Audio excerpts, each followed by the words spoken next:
सो कहो टल गुर सेविया, अहनिस सहज सुभाए। दर्शन परसै गुरु कै, जन्म मरण दुख जाए। होवै सिफत खसामदी, नूर अरसह कुरसह झटिया। तुद डिठे सच्चे पातशाह, मल जन्म जन्म दी कट्टिया। सज्जन सच्चा पातशाह, सिर साहां दै साह। जिस पास बैठिया सोहिया, सबना दा वेसाह। बाणी गुरु गुरु है बाणी, विच बाणी अमृत सारे। गुर बाणी कह सेवक जन मानै, परतख गुरु निस्तारे। वाह वाह बाणी निरंकार है, तिस जे वड अवर न कोए। वाह वाह अगम अथाहो है, वाह वाह सच्चा सोय। वाह वाह अगम अथाहो है, वाह वाह सच्चा सोय। सतनाम श्री वाहिगुरु साहिब जी। पवन मुख चंद हिवै घर छाया, पवन मुख सूरज तपै छाया। पवन मुख चंद हिवै घर छाया, पवन मुख सूरज तपै तपाया। पवन मुख काल जोहत नित रहै। पवन बुद्ध गुरमुख अत रहै। पवन जोध जो काल संधारै। बोले बाणी नानक दीचारै। पवन जोध जो काल संधारै। बोले बाणी नानक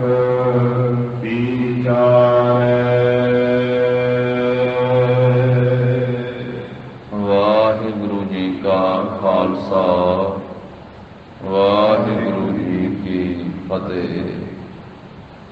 जाहर जहूर हाजर हजूर सर्व कला भरपूर, पतत पावन भगत वशल अंतरजामी। दसां पातशाहियां दी जोत, धन श्री गुरु ग्रंथ साहिब जी महाराज।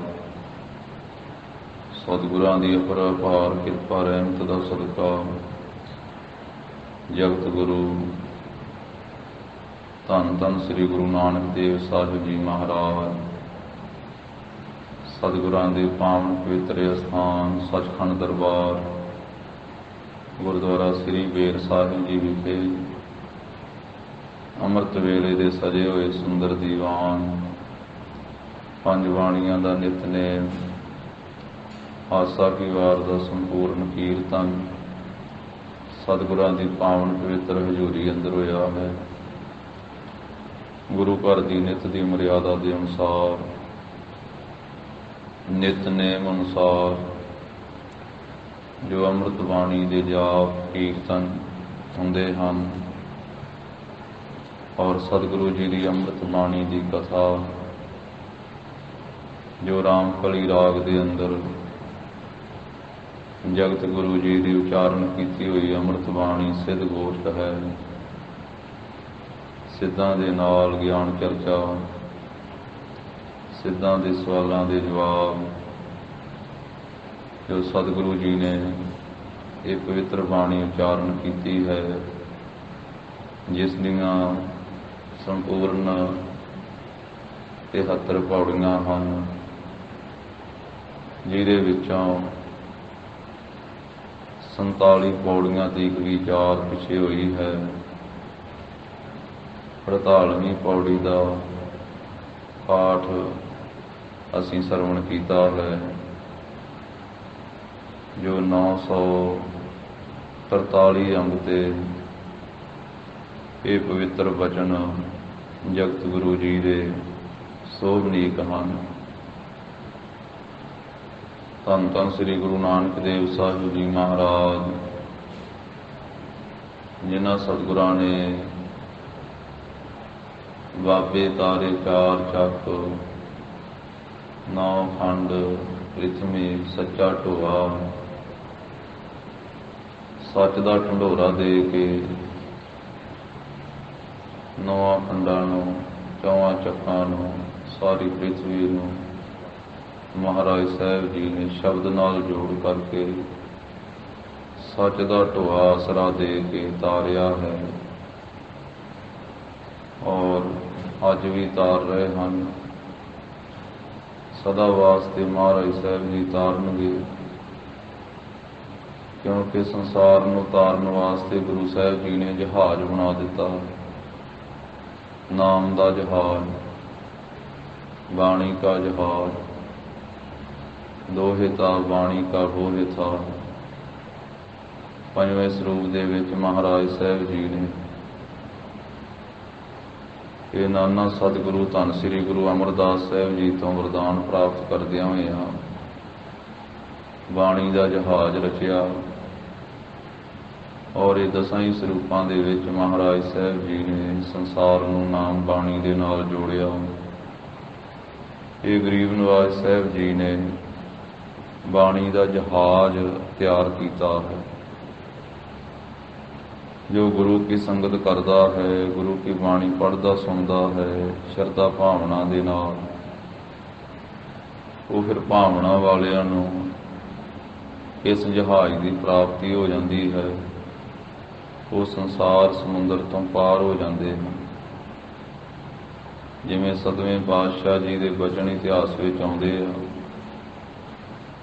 ਸੰਗਤ ਨੂੰ ਉਪਦੇਸ਼ ਦਿੰਦਿਆਂ ਹੋਇਆਂ ਧੰਨ ਸ੍ਰੀ ਗੁਰੂ ਹਰਿਰਾਏ ਸਾਹਿਬ ਮਹਾਰਾਜ ਨੇ ਆਖਿਆ ਕਿ ਸੰਸਾਰ ਸਮੁੰਦਰ ਹੈ ਤੇ ਸਮੁੰਦਰ ਵੀ ਅੱਗ ਦਾ ਹੈ, ਤੇ ਗੁਰੂ ਕੀ ਬਾਣੀ ਇਸ ਅੱਗ ਦੇ ਸਾਗਰ ਤੋਂ ਤਾਰਨ ਵਾਸਤੇ ਜਹਾਜ਼ ਦੀ ਨਿਆਈ ਹੈ। ਭਾਵੇਂ ਅਗਨੀ ਸਾਗਰ ਕਹ ਤਰਨੀ, ਸਤਿਗੁਰ ਸਿੱਖਣ ਕੋ ਸੁਖ ਕਰਨੀ। ਇਹ ਗੁਰੂ ਕੀ ਬਾਣੀ ਸਤਿਗੁਰਾਂ ਦੇ ਸਿੱਖਾਂ ਨੂੰ ਸੁਖ ਦੇਣ ਵਾਲੀ ਹੈ। ਸਤਿਗੁਰ ਸਿੱਖਣ ਕੋ ਸੁਖ ਕਰਨੀ, ਪਾਠ ਕਰਿਦਾ ਵਿਕਾਰ ਨ ਹਰਨੀ। ਜੋ ਭਾਵਨਾ ਨਾਲ ਪਾਠ ਕਰਦਾ ਹੈ, ਨਿਤਨੇਮ ਕਰਦਾ ਇਸ ਬਾਣੀ ਦਾ, ਉਸ ਦੇ ਹਿਰਦੇ ਦੇ ਵਿਕਾਰਾਂ ਨੂੰ ਦੂਰ ਕਰ ਦੇਣ ਵਾਲੀ, ਨਾਸ ਕਰ ਦੇਣ ਵਾਲੀ ਹੈ। ਪਾਠ ਕਰਿਦਾ ਵਿਕਾਰ ਨ ਹਰਨੀ, ਹਰਨੀ ਤ੍ਰਿਸ਼ਨਾ ਸਿੰਘਣ ਵਰਨੀ। ਜਿਵੇਂ ਸਿੰਘ ਸ਼ੇਰ ਹਿਰਨੀ ਦਾ ਸ਼ਿਕਾਰ ਕਰ ਲੈਂਦਾ ਹੈ ਨਾ, ਇਸੇ ਤਰ੍ਹਾਂ ਗੁਰੂ ਕੀ ਬਾਣੀ ਸ਼ੇਰ ਦੀ ਨਿਆਈ ਤ੍ਰਿਸ਼ਨਾ ਰੂਪੀ ਹਿਰਨੀ ਦਾ ਸ਼ਿਕਾਰ ਕਰਨ ਵਾਲੀ ਹੈ, ਭਾਵ ਤ੍ਰਿਸ਼ਨਾ ਨੂੰ ਖਤਮ ਕਰ ਦੇਣ ਵਾਲੀ ਹੈ। ਹਰਨੀ ਤ੍ਰਿਸ਼ਨਾ ਸਿੰਘਣ ਵਰਨੀ, ਵਰਨੀ ਗੋਰ ਦੁਖ ਤਰ ਕਹੋ ਕਰਨੀ। ਗੁਰੂ ਸਾਹਿਬ ਨੇ ਬਾਣੀ ਵਰਣਨ ਕੀਤੀ, ਉਚਾਰਨ ਕੀਤੀ ਹੈ। ਦੁੱਖਾਂ ਰੂਪੀ ਰੁੱਖਾਂ ਨੂੰ ਪੁੱਟਣ ਵਾਸਤੇ ਕਰਨੀ ਦੀ ਨਿਆਈ। ਕਰਨੀ ਕਹਿੰਦੇ ਹਥਨੀ ਨੂੰ। ਹਥਨੀ ਦੇ ਸਾਹਮਣੇ, ਹਾਥੀ ਦੇ ਸਾਹਮਣੇ ਰੁੱਖ ਕੋਈ ਬਹੁਤਾ ਤਾਕਤਵਰ ਨਹੀਂ ਹੈ, ਉਹ ਵਲੇਟਾ ਜਿਹਾ ਮਾਰ ਕੇ ਸੁੰਡ ਦਾ ਤੇ ਸਹਿਜੇ ਪੁੱਟ ਕੇ ਪਾਸੇ ਰੱਖ ਦਿੰਦੀ ਰੁੱਖ ਨੂੰ। ਇਸੇ ਤਰ੍ਹਾਂ 7ਵੇਂ ਪਾਤਸ਼ਾਹ ਕਹਿੰਦੇ ਵੀ ਇਹ ਵਰਨੀ ਗੋਰ ਦੁੱਖ ਤਰ ਕਹ ਕਰਨੀ। ਦੁੱਖ ਤਰ, ਤਰ ਕਹਿੰਦੇ ਦਰਖਤ ਨੂੰ, ਦੁੱਖਾਂ ਰੂਪੀ ਦਰਖਤਾਂ ਨੂੰ ਪੁੱਟਣ ਵਾਸਤੇ ਹਾਥੀ ਦੀ ਨਿਆਈ ਹੈ। ਦ੍ਰਿਸ਼ਟਾਂਤ ਦਿੱਤਾ ਵੀ ਜਿਵੇਂ ਹਾਥੀ ਹਥਨੀ ਉਹ ਸਹਿਜੇ ਹੀ ਰੁੱਖ ਪੁੱਟ ਦਿੰਦੇ ਨਾ, ਬੂਟੇ ਪੁੱਟ ਦਿੰਦੇ, ਇਸੇ ਤਰ੍ਹਾਂ ਗੁਰੂ ਸਾਹਿਬ ਜੀ ਕੀ ਬਾਣੀ ਇਹ ਦੁੱਖਾਂ ਰੂਪੀ ਰੁੱਖਾਂ ਨੂੰ ਪੁੱਟ ਦਿੰਦੀ। ਬਰਨੀ ਗੁਰ ਦੁਖ ਤਰ ਕਹ ਕਰਨੀ, ਕਰਨੀ ਗਿਆਨ ਅਗਨ ਕਹੋ ਅਰਨੀ। ਤੇ ਗਿਆਨ ਰੂਪੀ ਅੱਗ ਨੂੰ ਪੈਦਾ ਕਰਨ ਵਾਲੀ ਲੱਕੜੀ ਦੀ ਨਿਆਈ ਹੈ। ਲੱਕੜ ਤੋਂ ਬਿਨਾਂ ਅੱਗ ਨਹੀਂ ਪੈਦਾ ਹੁੰਦੀ, ਲੱਕੜ ਦੇ ਵਿੱਚੋਂ ਹੀ ਅੱਗ ਪੈਦਾ ਹੁੰਦੀ ਹੈ। ਲੱਕੜ ਦਾ ਕੋਈ ਰੂਪ ਹੋਵੇ, ਹੈ ਲੱਕੜ ਹੀ, ਭਾਵੇਂ ਵੱਡੀ ਹੋਵੇ ਛੋਟੀ ਹੋਵੇ, ਬਾਲਣ ਬਣਾਇਆ ਹੁੰਦਾ। ਜਿਵੇਂ ਉਹਦੇ ਚੋਂ ਅੱਗ ਪੈਦਾ ਹੁੰਦੀ, ਇਸੇ ਤਰ੍ਹਾਂ ਆਖਿਆ ਵੀ ਇਹ ਬ੍ਰਹਮ ਗਿਆਨ ਦੀ ਅਗਨੀ ਪੈਦਾ ਕਰਨ ਵਾਲੀ ਹੈ ਗੁਰੂ ਕੀ ਬਾਣੀ। ਪਾਠਕ ਦੇ ਹਿਰਦੇ ਦੇ ਵਿੱਚ ਕਰਨੀ ਗਿਆਨ ਅਗਨ ਕਹੋ ਅਰਨੀ। ਤੋ ਐਸੀ ਇਹ ਗੁਰੂ ਕੀ ਬਾਣੀ ਹੀ, ਸ਼ਬਦ ਹੀ ਸੰਸਾਰ ਸਮੁੰਦਰ ਤੋਂ ਤਾਰਨ ਵਾਸਤੇ ਜੀਵਾਂ ਨੂੰ ਮਹਾਰਾਜ ਨੇ ਜਹਾਜ਼ ਬਣਾ ਦਿੱਤਾ। ਅਸਲ ਵਿੱਚ ਆਪ ਹੀ ਹੈ ਗੁਰੂ ਸਾਹਿਬ ਜੀ ਦਾ ਆਪਾ ਹੈ ਬਾਣੀ ਦੇ ਵਿੱਚ, ਕਿਉਂਕਿ ਬਾਣੀ 'ਚੋਂ ਹੀ ਆਪਾਂ ਪੜ੍ਹਦੇ ਹਾਂ ਕਿ ਨਿਰੰਕਾਰ ਪਰਮੇਸ਼ਰ ਤੇ ਗੁਰਬਾਣੀ ਦੋ ਨਹੀਂ ਹੈ। ਜੋ ਨਿਰੰਕਾਰ ਹੈ, ਵਾਹਿਗੁਰੂ ਹੈ, ਸਰਬ ਵਿਆਪਕ ਹੈ, ਉਹੀ ਸ਼ਬਦ ਰੂਪ ਹੈ। ਜਿਸ ਬਾਣੀ ਦੀ ਵਿਚਾਰ ਚੱਲ ਰਹੀ ਹੈ ਸਿੱਧ ਗੋਸ਼ਟ ਦੀ, ਇਹਦੇ ਵਿੱਚ ਹੀ ਪਿੱਛੇ ਸਿੱਧਾਂ ਦੇ ਸਵਾਲ, ਤੇਰਾ ਕਮਣ ਗੁਰੂ ਜਿਸ ਕਾ ਤੂੰ ਚੇਲਾ, ਤੇ ਮਹਾਰਾਜ ਸਾਹਿਬ ਜੀ ਦਾ ਉੱਤਰ ਸ਼ਬਦ ਗੁਰੂ ਸੁਰਤ ਧੁਨ ਚੇਲਾ, ਕਿ ਸਾਡਾ ਗੁਰੂ ਸ਼ਬਦ ਹੈ, ਸਾਡਾ ਗੁਰੂ ਬਾਣੀ ਹੈ। ਫਿਰ ਸ਼ਬਦ ਕੀ ਹੋਇਆ, ਬਾਣੀ ਕੀ ਹੋਈ? ਮਹਾਰਾਜ ਕਹਿੰਦੇ ਅਕਾਲ ਪੁਰਖ ਨਿਰੰਕਾਰ, ਸਾਡਾ ਗੁਰੂ ਅਕਾਲ ਪੁਰਖ ਹੈ, ਸਾਡਾ ਗੁਰੂ ਨਿਰੰਕਾਰ ਹੈ। ਇਸ ਕਰਕੇ ਬਾਣੀ ਨੂੰ ਨਿਰੰਕਾਰ ਆਖਿਆ। ਵਾਹੋ ਵਾਹੋ ਬਾਣੀ ਨਿਰੰਕਾਰ ਹੈ, ਤਿਸ ਜੀਵਟ ਅਵਰ ਨਾ ਕੋਇ। ਵਾਹੋ ਵਾਹੋ ਅਗਮ ਅਥਾਹੋ ਹੈ, ਵਾਹੋ ਵਾਹੋ ਸੱਚਾ ਸੋਏ। ਜੋ ਸੱਚਾ ਸੋਏ ਹੈ ਨਾ, ਉਹ ਬਾਣੀ ਦਾ ਰੂਪ ਹੋਇਆ। ਉਹ ਪਰਮੇਸ਼ਰ ਨੇ ਹੀ ਇਹ ਸ਼ਬਦ ਰੂਪ ਧਾਰਨ ਕੀਤਾ। ਨਿਰੰਕਾਰ ਹੀ ਸ਼ਬਦ ਰੂਪ ਹੈ, ਸ਼ਬਦ ਹੀ ਨਿਰੰਕਾਰ ਰੂਪ ਹੈ। ਸ਼ਬਦ ਬ੍ਰਹਮ, ਅਕਾਲ ਪੁਰਖ ਵਾਹਿਗੁਰੂ। ਇਸ ਕਰਕੇ ਉਹ ਨਿਰੰਕਾਰ ਨੇ, ਨਿਰਗੁਣ ਨੇ ਜਦੋਂ ਸਰਗੁਣ ਰੂਪ ਧਾਰਨ ਕੀਤਾ ਤਾਂ ਫਿਰ ਗੁਰੂ ਰੂਪ ਵਿੱਚ ਪ੍ਰਗਟ ਹੋਏ। ਨਿਰਗੁਣ ਆਪ ਸਰਗੁਣ ਭੀਓ ਹੀ, ਕਲਾ ਧਾਰ ਜਿਨ ਸਗਲੀ ਮੋਹੀ। ਜੋਤ ਰੂਪ ਹਰ, ਜੋ ਜੋਤੀ ਰੂਪ ਹਰੀ ਆਪ ਹੈ, ਉਸੇ ਨੇ ਜਦੋਂ ਫਿਰ ਨਿਰਗੁਣ ਤੋਂ ਸਰਗੁਣ ਹੋਣਾ ਕੀਤਾ। ਗੁਰੂ ਨਾਨਕ ਕਹਾਇਆ, ਤਾਤੇ ਅੰਗਦ ਭਇਓ ਤਤ ਸਿਉ ਤਤ ਮਿਲਾਇਓ। 10 ਸਰੂਪ ਧਾਰਨ ਕੀਤੇ ਤੇ ਗੁਰੂ ਸਾਹਿਬ ਜੀ ਨੇ ਆਪਣੇ ਮੁਖ ਤੋਂ ਇਹ ਬਾਣੀ ਉਚਾਰਨ ਕੀਤੀ ਤੇ ਬਾਣੀ ਦੇ ਵਿੱਚ ਆਪਣੇ ਆਪੇ ਨੂੰ ਸਮਿਲਿਤ ਕੀਤਾ, ਆਪਣੀ ਜੋਤ ਨੂੰ ਬਾਣੀ ਦੇ ਵਿੱਚ ਭੇਦ ਕੀਤਾ। ਇਸ ਕਰਕੇ ਬਾਣੀ ਨਿਰੰਕਾਰ ਸਰੂਪ ਹੈ, ਨਿਰੰਕਾਰ ਬਾਣੀ ਸਰੂਪ ਹੈ।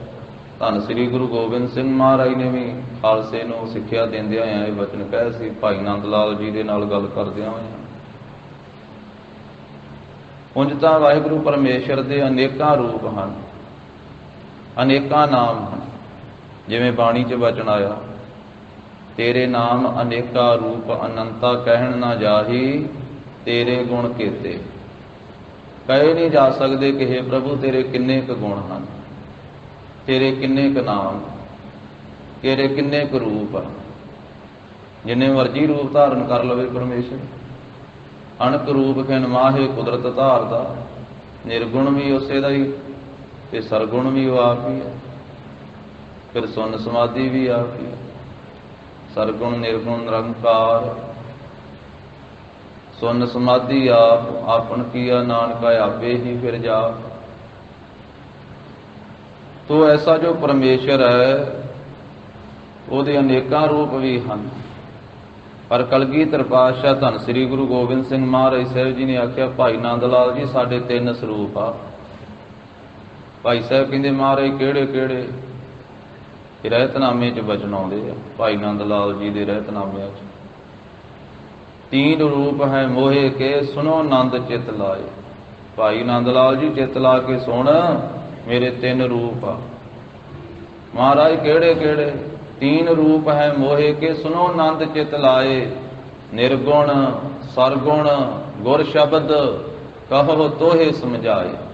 ਇੱਕ ਨਿਰਗੁਣ ਸਰੂਪ ਆ ਸਾਡਾ, ਜਿਸ ਨੂੰ ਆਖਿਆ ਘਟ ਘਟ ਮੈਂ ਹਰ ਜੂ ਵਸੈ,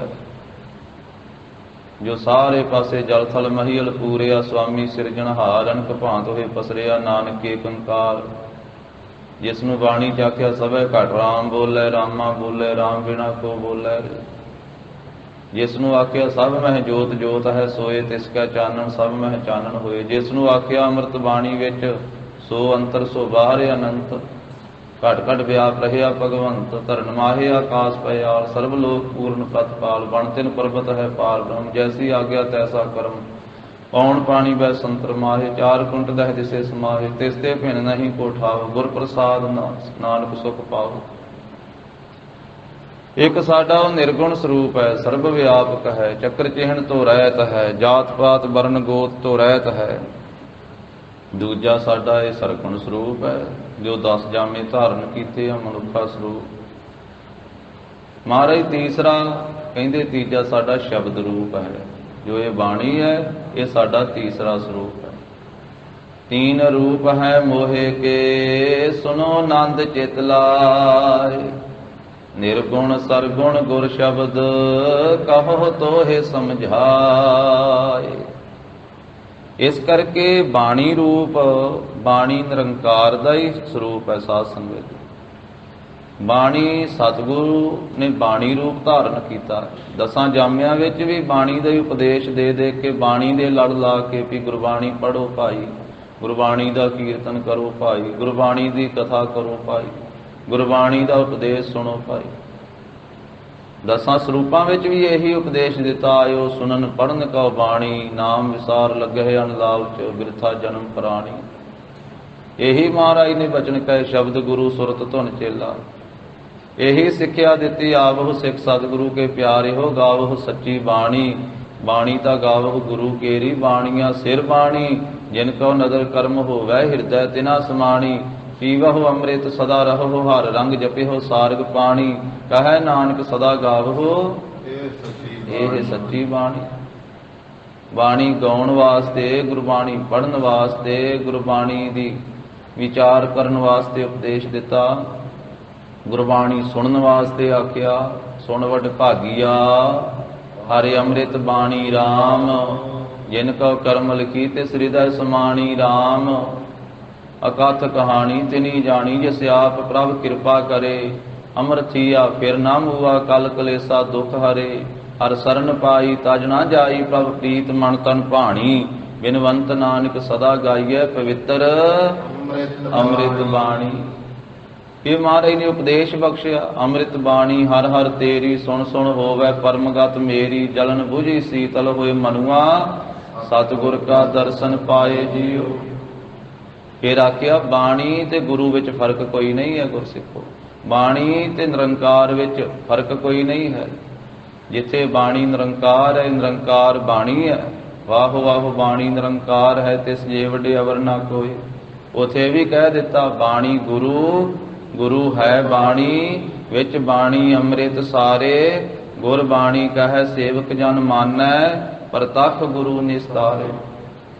ਇਹ ਸੰਸਾਰ ਅੱਗ ਦਾ ਸਾਗਰ ਤਾਂ ਹੈ, ਸੰਸਾਰ ਡੂੰਘਾ ਸਮੁੰਦਰ ਤਾਂ ਹੈ, ਪਰ ਇਹਦੇ ਤੋਂ ਤਰਨ ਵਾਸਤੇ ਗੁਰਬਾਣੀ ਦੇ ਲੜ ਲੱਗਣਾ ਪਵੇ।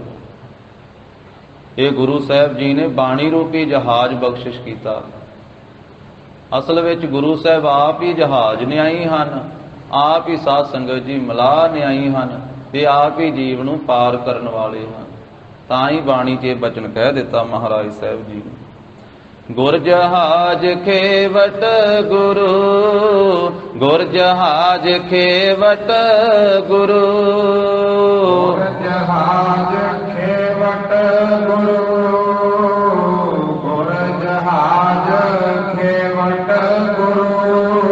ਗੁਰ ਜਹਾਜ਼ ਖੇਵਟ ਗੁਰੂ, ਗੁਰ ਜਹਾਜ਼ ਖੇਵਟ ਗੁਰੂ। ਗੁਰ ਜਹਾਜ਼ ਖੇਵਟ ਗੁਰੂ,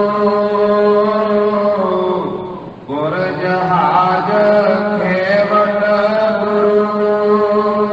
ਗੁਰ ਬਿਨ ਧਰਿਆ ਨਾ ਕੋਏ, ਗੁਰ ਬਿਨ ਤਰਿਆ ਨਾ ਕੋਏ, ਗੁਰ ਬਿਨ ਤਰਿਆ ਨਾ ਕੋਏ, ਗੁਰ ਬਿਨ ਤਰਿਆ ਨਾ ਕੋਏ।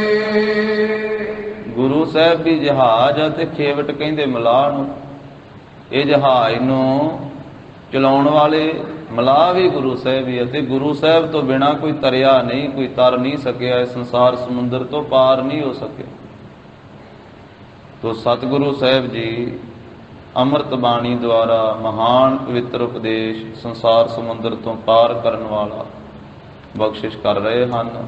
48ਵੀਂ ਪੌੜੀ ਦੇ ਅੰਦਰ ਜਿਵੇਂ ਸਤਿਗੁਰੂ ਸਾਹਿਬ ਜੀ ਰਹਿਮਤ ਕਰਦੇ, ਮਹਾਰਾਜ ਸਾਹਿਬ ਜੀ ਇਹ ਸਿੱਧਾਂ ਵੱਲੋਂ ਜੋ ਸਵਾਲ ਕੀਤੇ ਗਏ ਹਨ 48ਵੀਂ ਪੌੜੀ ਦੇ ਅੰਦਰ ਸ਼ਰਧਾ ਭਾਵਨਾ ਸਹਿਤ ਸਰਵਣ ਕਰੀਏ ਜੀ। ਸਤਿਨਾਮ ਸ੍ਰੀ ਵਾਹਿਗੁਰੂ ਸਾਹਿਬ ਜੀ। ਕਵਨ ਮੁਖ ਚੰਦ ਹਿਰਦੈ ਘਰ ਛਾਇਆ। ਸਿੱਧ ਕਹਿੰਦੇ ਮਹਾਰਾਜ ਕਮਨ ਮੁਖ ਚੰਦ। ਕਮਨ ਦਾ ਅਰਥ ਹੈ ਕੌਣ, ਉਹ ਕਿਹੜਾ ਮੁਖੀ ਸਾਧਨ ਹੈ, ਉਹ ਕਿਹੜਾ ਸਾਧਨ ਹੈ ਜਿਸ ਸਾਧਨ ਦੇ ਦੁਆਰਾ ਜੋ ਚੰਦਰਮਾ ਹੈ, ਹਿਵੈ ਘਰ, ਹਿਵੈ ਨਾਮ ਹੈ ਬਰਫ਼ ਦਾ, ਹਿਮਾਲੇ ਦਾ, ਹਿਮਾਲੇ ਦਾ ਘਰ ਇਹ ਹਿਰਦਾ ਬਣ ਜਾਵੇ ਤੇ ਇਸ ਹਿਰਦੇ ਦੇ ਵਿੱਚ ਚੰਦਰਮਾ ਆਪਣਾ ਛਾਇਆ ਕਰੇ, ਆਪਣਾ ਪ੍ਰਕਾਸ਼ ਕਰੇ। ਇਹ ਬਰਫ਼ ਦਾ ਘਰ ਛਾਇਆ ਜਾਵੇ, ਬਰਫ਼ ਦਾ ਘਰ ਬਣ ਜਾਵੇ ਹਿਰਦਾ। ਭਾਵ ਕੀ ਹੋਇਆ ਵੀ ਹਿਰਦਾ ਜਿਹੜਾ ਵਾ ਉਹ ਸ਼ਾਂਤੀ ਦੇ ਸਹਿਤ ਹੋ ਜਾਵੇ। ਉਹ ਕਿਹੜਾ ਮੁੱਖ ਸਾਧਨ ਹੈ ਜਿਸ ਮੁੱਖ ਸਾਧਨ ਦਾ ਚੰਦਰਮਾ ਜਿਹੜਾ ਹੈ ਉਹ ਪ੍ਰਕਾਸ਼ ਕਰੇ ਹਿਰਦੇ ਘਰ ਦੇ ਵਿੱਚ, ਤੇ ਹਿਰਦਾ ਜਿਹੜਾ ਹੈ ਇਹ ਹਿਮਾਲੇ ਦੀ ਤਰ੍ਹਾਂ ਇਹ ਠੰਡਾ ਹੋ ਜਾਵੇ। ਇਹ ਬਰਫ਼ ਦੇ ਇਲਾਕੇ ਦੀ ਤਰ੍ਹਾਂ, ਬਰਫ਼ ਦੇ ਘਰ ਦੀ ਤਰ੍ਹਾਂ ਇਹ ਠੰਡਾ ਹੋ ਜਾਵੇ। ਹਿਰਦੇ ਘਰ ਦੇ ਵਿੱਚ ਚੰਦਰਮਾ ਦਾ ਪ੍ਰਕਾਸ਼ ਹੋ ਜਾਵੇ, ਸ਼ਾਂਤੀ ਵਾਲਾ ਪ੍ਰਕਾਸ਼ ਹੋ ਜਾਵੇ। ਕਿਉਂਕਿ ਚੰਦਰਮਾ ਦਾ ਜਿਹੜਾ ਪ੍ਰਕਾਸ਼ ਹੈ ਉਹ ਠੰਡਾ ਪ੍ਰਕਾਸ਼ ਮੰਨਿਆ ਜਾਂਦਾ ਹੈ, ਉਹ ਸ਼ਾਂਤੀ ਵਾਲਾ ਪ੍ਰਕਾਸ਼ ਹੈ। ਪ੍ਰਕਾਸ਼ ਤਾਂ ਦਿਨੇ ਸੂਰਜ ਦਾ ਵੀ ਹੁੰਦਾ ਹੈ, ਪਰ ਉਹ ਸ਼ਾਂਤੀ ਵਾਲਾ ਤੇ ਨਹੀਂ, ਉਹ ਤਾਂ ਤਪਸ ਵਾਲਾ ਹੈ। ਪਰ ਜੋ ਚੰਦਰਮਾ ਦਾ ਹੈ ਉਹ ਸ਼ਾਂਤੀ ਵਾਲਾ ਪ੍ਰਕਾਸ਼ ਹੈ। ਤਾਂ ਇੱਥੇ ਕਹਿੰਦੇ ਆ ਚੰਦਰਮਾ ਤੋਂ ਭਾਵ ਹੈ ਵੈਰਾਗ। ਹਿਰਦੇ ਘਰ ਦੇ ਵਿੱਚ ਵੈਰਾਗ ਰੂਪੀ ਚੰਦਰਮਾ ਕਿਵੇਂ ਚੜੇ, ਵੈਰਾਗ ਰੂਪੀ ਚੰਦਰਮਾ ਕਿਵੇਂ ਆਪਣਾ ਪ੍ਰਕਾਸ਼ ਕਰੇ, ਕਿਵੇਂ ਛਾਇਆ ਜਾਵੇ। ਉਹ ਕਿਹੜਾ ਸਾਧਨ ਹੈ ਜਿਸ ਦੇ ਕਰਨ ਦੇ ਨਾਲ ਇਹ ਹਿਰਦੇ ਦੇ ਵਿੱਚ ਵੈਰਾਗ ਰੂਪੀ ਚੰਦਰਮਾ ਪ੍ਰਾਪਤ ਹੋ ਜਾਵੇ, ਕਿ ਸੰਸਾਰ ਦੇ ਜਿਹੜੇ ਪਦਾਰਥਾਂ ਦਾ ਰਾਗ ਹੈ, ਮੋਹ ਹੈ, ਉਹਦਾ ਤਿਆਗ ਕੀਤਾ ਜਾਵੇ। ਲੋਕ ਤੋਂ ਪਰਲੋਕ ਤੱਕ ਦੇ ਸਾਰੀ ਲਾਲਸਾ, ਸਾਰੀ ਇੱਛਾ ਜਿਹੜੀ ਪਦਾਰਥਾਂ ਦੀ ਉਹ ਸਮਾਪਤ ਹੋ ਜਾਵੇ। ਵੈਰਾਗ ਰੂਪੀ ਚੰਦਰਮਾ ਹਿਰਦੇ ਘਰ ਦੇ ਵਿੱਚ ਚੜ੍ਹ ਜਾਵੇ। ਔਰ ਇਸੇ ਪ੍ਰਕਾਰ ਸੁੱਧ ਸਤੋ ਗੁਣ ਜਿਹੜਾ ਹੈ ਉਹ ਹਿਰਦੇ ਦੇ ਵਿੱਚ ਪ੍ਰਾਪਤ ਹੋ ਜਾਵੇ।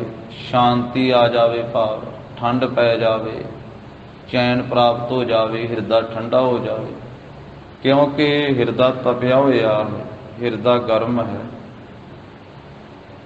ਮਹਾਰਾਜ ਸਾਹਿਬ ਜੀ ਨੇ ਅੰਮ੍ਰਿਤ ਬਾਣੀ ਦੇ ਅੰਦਰ ਹੀ ਫਰਮਾਇਆ, ਜਿਵੇਂ ਸਾਧ ਸੰਗਤ ਜੀ ਇਹ ਹਾੜ ਦਾ ਮਹੀਨਾ ਚੜ੍ਹਿਆ ਹੋਇਆ ਹੈ ਤਾਂ ਸਤਿਗੁਰੂ ਜੀ ਕਹਿੰਦੇ ਆ ਆਸਾੜ ਤਪੰਦਾ ਤਿਸ ਲੱਗੇ ਹਰ ਨਾਹੂ ਨਾ ਜਿੰਨਾ ਪਾਸ, ਜਗ ਜੀਵਨ ਪੁਰਖ ਤਿਆਗ ਕੈ ਮਾਨਸ ਸੰਧੀ ਆਸ। ਇਹ ਹਾੜ ਦਾ ਮਹੀਨਾ ਹੋਇਆ ਤਪਦਾ, ਉਹਨਾਂ ਨੂੰ ਲੱਗਦਾ ਹੈ ਜਿਨ੍ਹਾਂ ਦੇ ਪਾਸ ਹਰ ਨਾਹੋ ਨਹੀਂ ਹੈ, ਹਰੀ ਪਤੀ ਨਹੀਂ ਹੈ, ਪ੍ਰਮਾਤਮਾ ਪਤੀ ਨਹੀਂ ਹੈ।